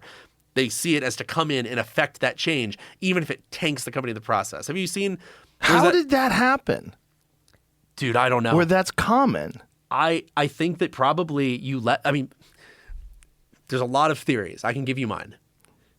It was the zero interest rate phenomenon theory. Are you familiar with this? No. The zero interest rate phenomenon, ZIRP, they call it. Or some people call it the zero interest rate period. So ZIRP was this period of time that we've really seen over the last 15 years up until very recently, where money was basically free to borrow. That's where you've seen so much economic growth. You've seen a lot of it artificially propped up in the tech and the media industry. I think a lot of like these streaming plays have been propped up by ZIRP. When interest rates are extremely low and money is very cheap to borrow, people will spend tons and tons of money. The economy appears to be doing very well. You have the growth that looks good on the stock market. And so companies don't need to ever tighten their belts. They can hire and hire and hire. They can become grossly inefficient. They can pursue things that don't make money, and they're still doing okay.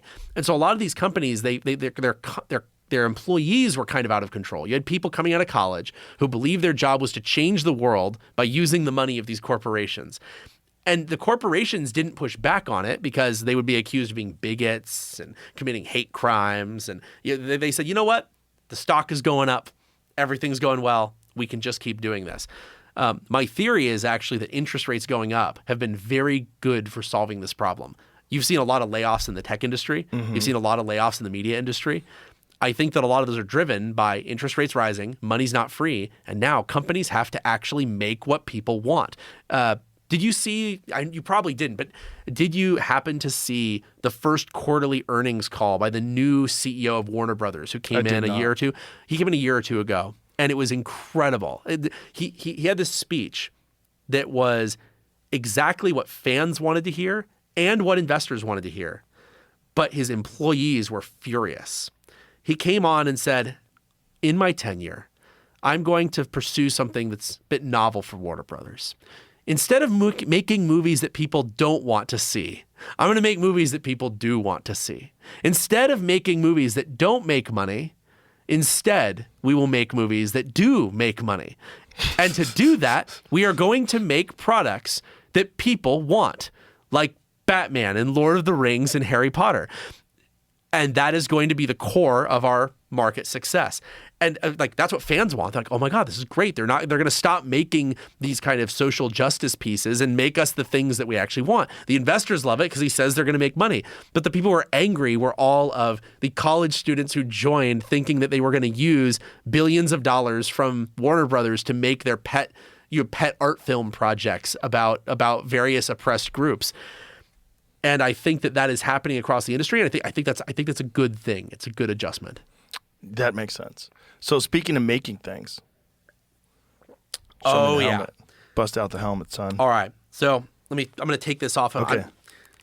So I've been working on head-mounted displays for a long time. I created the Oculus Rift when I was 19 years old, living in a camper trailer in my garage. And that was really the virtual reality headset that changed the industry, sold that company for billions of dollars.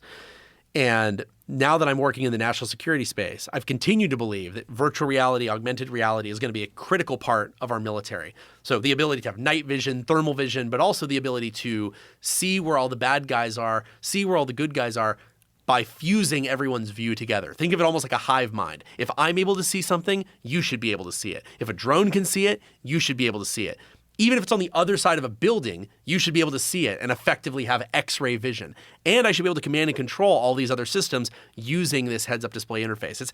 None of what I'm saying sounds that crazy, right? It just sounds like any science fiction film. These are ideas that have been around for 100 years, but only very recently has it become possible. So this is a new product that we just announced at the Army's conference yesterday. We've been working on it for years using our own money. No taxpayer dollars were used to create it.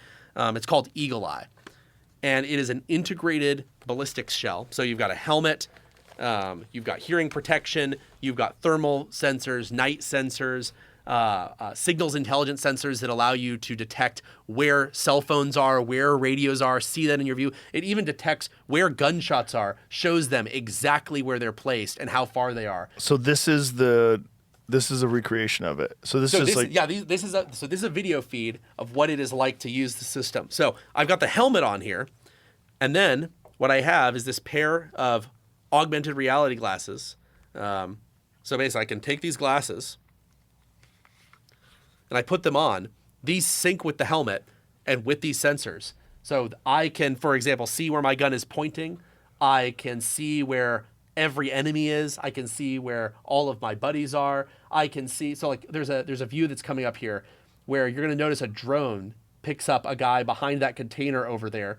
And what's going to happen is when he walks behind that container, I'm able to continue to see where he is and what he's doing. So here's Ghost X is the drone that's watching. So just watch for a moment. So the blue force is my friendlies.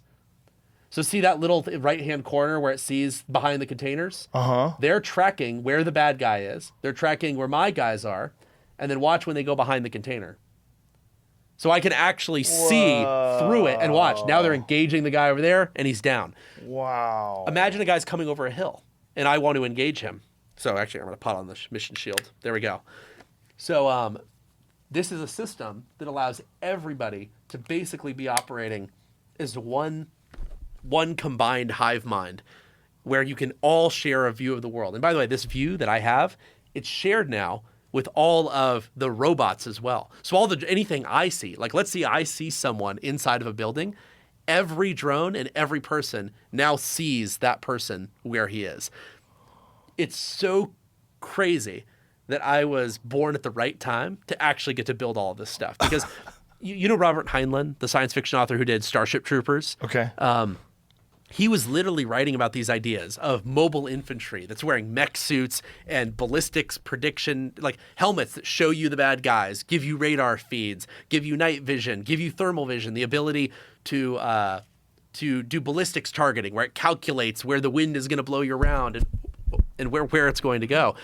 He was literally writing about this in the 1940s. I mean, we're talking about almost 100 years ago. Wow. And we happen to be born in the right time. So, too late to explore the seas, too early to explore the stars, but just in time to build Eagle Eye. You're in the right timeline. I am in the right timeline. Do you ever feel like it's a simulation because of that? Do you ever feel like you're living in some sort of bizarre simulation? Because otherwise, like, why you? Why do you have such a unique existence? Why are you so fortunate? Oh, why are all these cool things happening for you? It's like I'm reliving my nights here in the room with you. No, I ponder it a lot because, I mean, look, we talked earlier about how I would only be able to pull off these things I pulled off if I continuously succeeded a lot of green lights and over again. And it does make you think, like, what are the odds of that? Is it more likely that the world is a simulation or not? And I think actually it just comes down to I'm a spiritual person. I believe in the existence of a higher creator, of a higher power. And I feel like there's actually a lot of similarities between that and believing in simulation theory. I mean, like, when people say, oh, it's all a simulation. Is that really so different from having a universe that was created by an all-powerful being? Like, right. you like, it's almost, I often feel like simulation theory is just normal religion wrapped up in a package that a person who claims to be a-religious can partake in. They're like, no, I would never believe in, a sky daddy. I just believe that we live in a world created by a higher being and that he's watching our every move and learning from it and helping us along the way. I don't know, man. That's you're hitting on a lot of the tenets of major there's also world religions.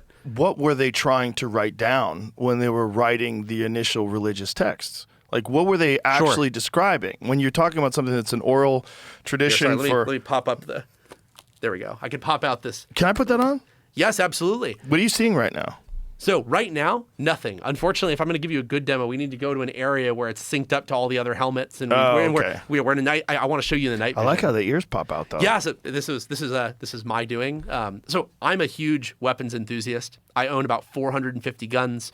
Huge number of, I own basically everything that anyone's ever fought in. So ballistic vests, uniforms, boots, gloves, helmets. I collect that stuff. And so one of the cool parts about Eagle Eye is I got to bring all my opinions on what things should be, and I can just jam them into the product. So, like, the cool thing about this is, if you've ever used earring protection, normally, it pops up like this, right. And, it's kind of dangling in the way. Notice how it's really tightly integrated. Like, it's not flopping around, right. But I can pop it open, and now I can hear you directly with my own two ears. I can pop that and clip it back in, and I'm able to hear with electronic pass-through, and it actually enhances my hearing. So I can hear certain things better. And you'll notice this is ballistic ear protection. So have you ever seen like a high cut helmet where you can have low cut helmets where they protect your ears more, high cut helmets where there's no ballistic protection over your hearing protection? This is ballistic hearing protection. So when I put this on, everything is protected with armor, even over the soft tissue in my ears and around my upper neck. Is there any concern about the hinge or that during combat it would pop open? No, it's a super robust system. So here, I'll actually show you.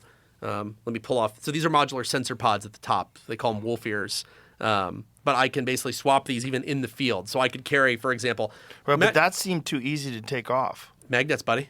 Right, but I'm saying if you're in the middle of a scramble and you're... Here, check this one out. This one has no connector on it. This one is these are not actually real modules. These are this is a tricky one where we have real modules and show modules. The real modules, in general, the Army doesn't want to have them passed around and people taking pictures of them. Like at AUSA, there's people walking up taking pictures of everything in the booth. They don't want you to show off, for example, the size of the aperture of the thermal imager you're using, because then they can back reverse how far you can see, what level of thermal radiation you can Got see. it. So yeah, these So ones these are fake. dummies. Yeah, normally you actually, when it has a connector in there, you gotta actually jam it in there and it's retained. And so, have you done tests where like people fall down off of hills and So go for a tumble? So this technology, the last revision of it, is already with the Army. They're doing trials and tests of this Okay. literally right now. But like if you look here, it's basically a spring steel mechanism there, and so it's not just strong; it's also flexible. So it basically can bend and then snap back, and so it's very, very hard to overbend this, overextend this. Got it. And if you did, like it's very hard, but if you did, you grab some pliers and you bend it back. And notice how that's a replaceable module there. I can just unscrew this and replace it with a new part. Everything on here, I can repair in the field with a field repair kit as And well. does it have the same functionality as like Walker game ears, where you can Where you hear- amplify outside noises, but then when a loud boom comes off, your ear is protected? Exactly, but Right. it's even better. We're using an array of so those ones, they have two microphones. Like the Walkers, they typically have one here, one here. What we're doing is a phased array of microphones so that I can actually steer the amplification beam. Like I could say, hey, like I could I send hear in a footsteps over in this left direction. Let's point in that. Or even crazier. Imagine that I'm looking at a target with this, and I look at that target. It can cancel out all of the other sound that it knows is coming out of phase with that direction and distance, and it can give me just the sound there coming from that as best it can. So it can give me not just enhanced hearing, but directional enhanced hearing. I can say, I want to listen to what that guy 100 yards over there is saying. I'm not promising you'll be able to hear, but you'll be able to hear it a lot better than you would without it. So it's worth noting, like the way this came together is crazy. There was a contract to do this, to build an infantry combat heads-up display. In 2017 and 2018, that was awarded to Microsoft by the United States Army. It was $22 billion. $22 billion to develop this technology. And I actually wanted to compete in that competition back then, but at the time, Anduril was only about 24 people.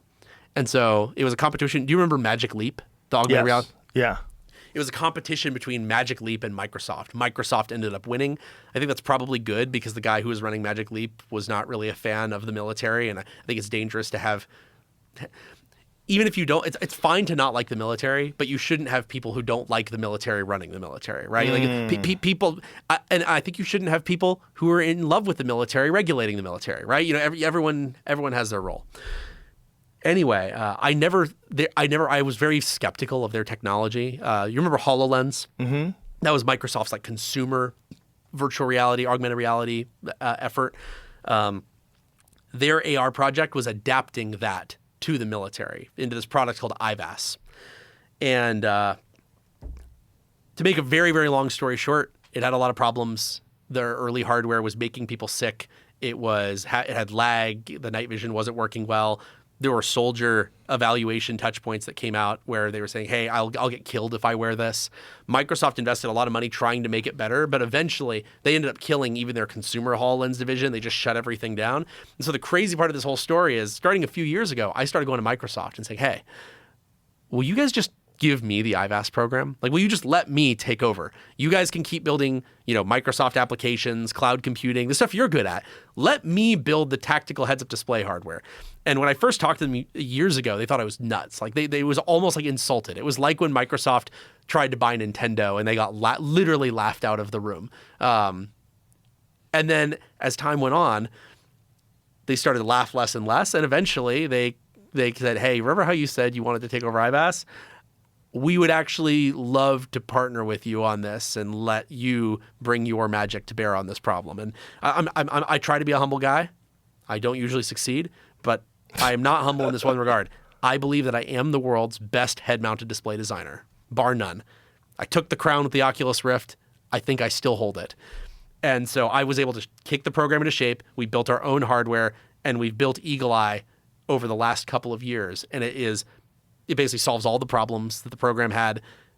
It is the thing that I think is actually going to end up on the heads of every soldier. Here, try taking these on, and you'll feel they're a bit heavier than normal glasses.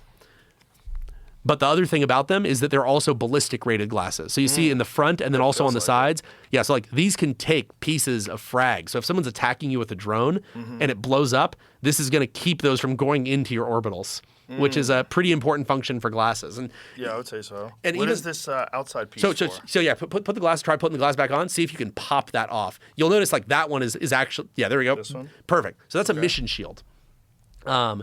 I like that you asked about it because actually nobody's even noticed really that it's two pieces. So the mission shield is a piece that allows you to reconfigure the glasses for different use cases. If you're using this, for example, to like give you automated instructions on how to repair your Humvee, for example, I don't need to have that ballistic cover on the front because I don't need that extra, like I don't expect that I'm going to have an explosion happen and you know, Right. protect my eyes. But you can also do things like have different types of protection. For example, that's just a normal ballistic mission shield. We have another mission shield that protects you from laser energy weapons. So it's Whoa. actually tuned where now it makes your vision turn. I probably shouldn't talk about exactly what color because it allows people to figure out what frequencies we're blocking. But there are mission shields that you can put on that will protect you from weapons that we know China has. China has a bunch of directed energy laser weapons, some of them for taking out drones, others designed to blind human troops. And so we're Whoa. designing mission shields that protect you from those types of emissions. They're designed to blind human troops? So Are they I- employed from look, drones? I don't want to be too aggressive here because I'll tell you the United States has weapons that are designed to temporarily blind people as well. Now, the thing is temporary blinding is very close to permanent blinding and it's a thin line. It's dependent on the range, it's dependent on the power level. Any system that can temporarily blind people at long range is capable of blinding people permanently at long range. It's just that's the line you walk. Like if you want it to work in any fog, you need more power. If you want it to work at long ranges, you need more power. But like for example, imagine we deployed a bunch of these glasses and they had the laser filters built in from the start. Now imagine that China shifts their laser frequencies 10 nanometers so that it bypasses that filter. Imagine if I had to just replace all my AR glasses. That's not acceptable, right? Right. So everything on this system is totally modular. So what would happen is if they shifted their laser weapons, we would just give people a new mission shield. Now they're all set. That mission shield comes off very easy, though. So this comes, look, I got to admit, these are primarily for like showing off to the Army. Got it. So it'll somehow or another secure into place. It's, if an well, actual... it's actually still going to be magnets. It's just going to be a lot more force to remove. I'm wondering how much I should get into the movie magic here. So look, I'll get a little bit into it. I'm mostly an engineer. I mostly build stuff. But a big part of what I do is understanding what magicians think when they are drawing attention things, when they have patter, when you're going through a demo of something to somebody. Like I used to demo the Oculus Rift to thousands of people a year, high-powered executives, government people, CEOs of major game companies, people we were trying to hire. And you have to develop a pattern of how you talk about stuff. And you need to be able to go in any direction. If somebody says, well, what about this? You need to be able to show them that feature. And you need to be ready for how you show the feature. I need to be intimately familiar with every part of it. The reason that the magnets are so weak on this is because we show this to people who are weak. I'm not kidding. If you actually have, like, because you're not swapping this like as you're running around, right? So like in the real one, you can have, where you're like, Right. and it busts off. Right. But imagine this. Imagine we're sitting in a demo room, and then you hand this to either a member of the press or even, let's say, a member of the armed forces. And I say, here you go. And your name is Ashley. Right. Take that, Ashley. Okay. Pull it off. And you that's the Right. problem. And like, because you need some decent fit. You see those tabs on the end? You see how like the protrusions? Right. Yeah. That's to make it easier for your fingers to grab when you Right. have way more force. There are people who have really weak fingers. They don't really know Right. how to grab stuff. And then it's actually the same thing with, it's I the same understand. thing. I understand what you're saying. So I'm showing you a little bit of the movie magic behind how I think these. Here, if you want to take this, you can put it on. This is an actual weighted helmet. We've developed a bunch of novel technology to make this work. Oh yeah, it actually fits on you. Oh, here, you're a little wrap. Your chin strap's wrapped around. Yeah, just sorry, I wrapped it around before you even had it. Yep, there you go. But yeah, if you're familiar with walkers, very, very similar to what we do on the hearing enhancement side. It's just a world even beyond that. Is it too tight or you got it? And then this snaps. Oh, yeah. How's the snap? So in here, place? I might have to come around. There's a little bit of a trick that you learn it. What it does is it goes in, and then you're going to push it up and back diagonally. Oh, you did it. There you Yeah, go. I figured it out. I'm so glad. See, that's just how intuitive it is. Yeah. But it's Very. And the cool thing about this is you don't have these like mounts now that are snagging you.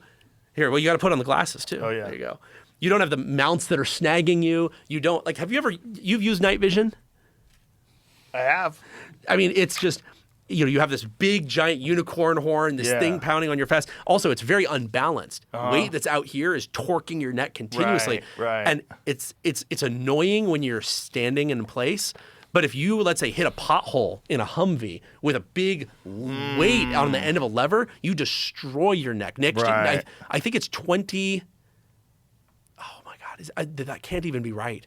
I want to say, I need to look this up. It might be, is it 200 million for the Air Force? And then I want to say it's $20 billion that the DoD spends on neck injuries. Whoa. Primarily through the VA, right? There's so many neck injuries that occur from spinal compression, people getting their heads whipped around.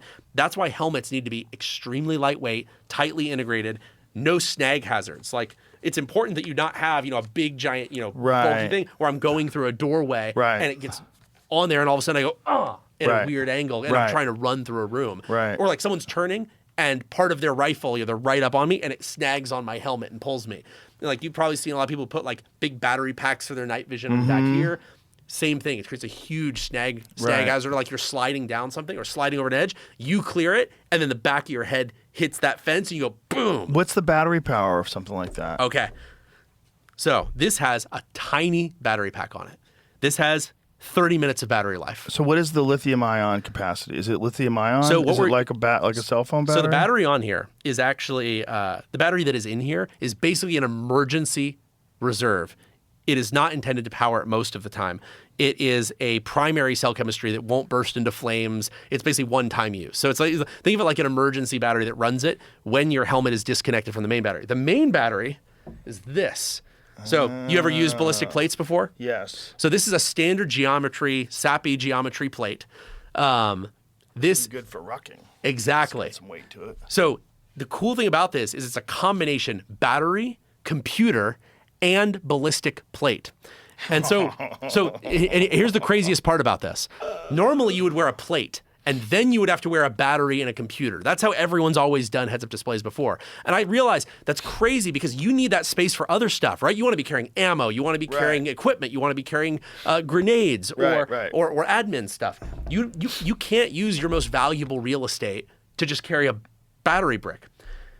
So what's in here is a battery technology that is an electrolyte-free, solid-state ceramic battery.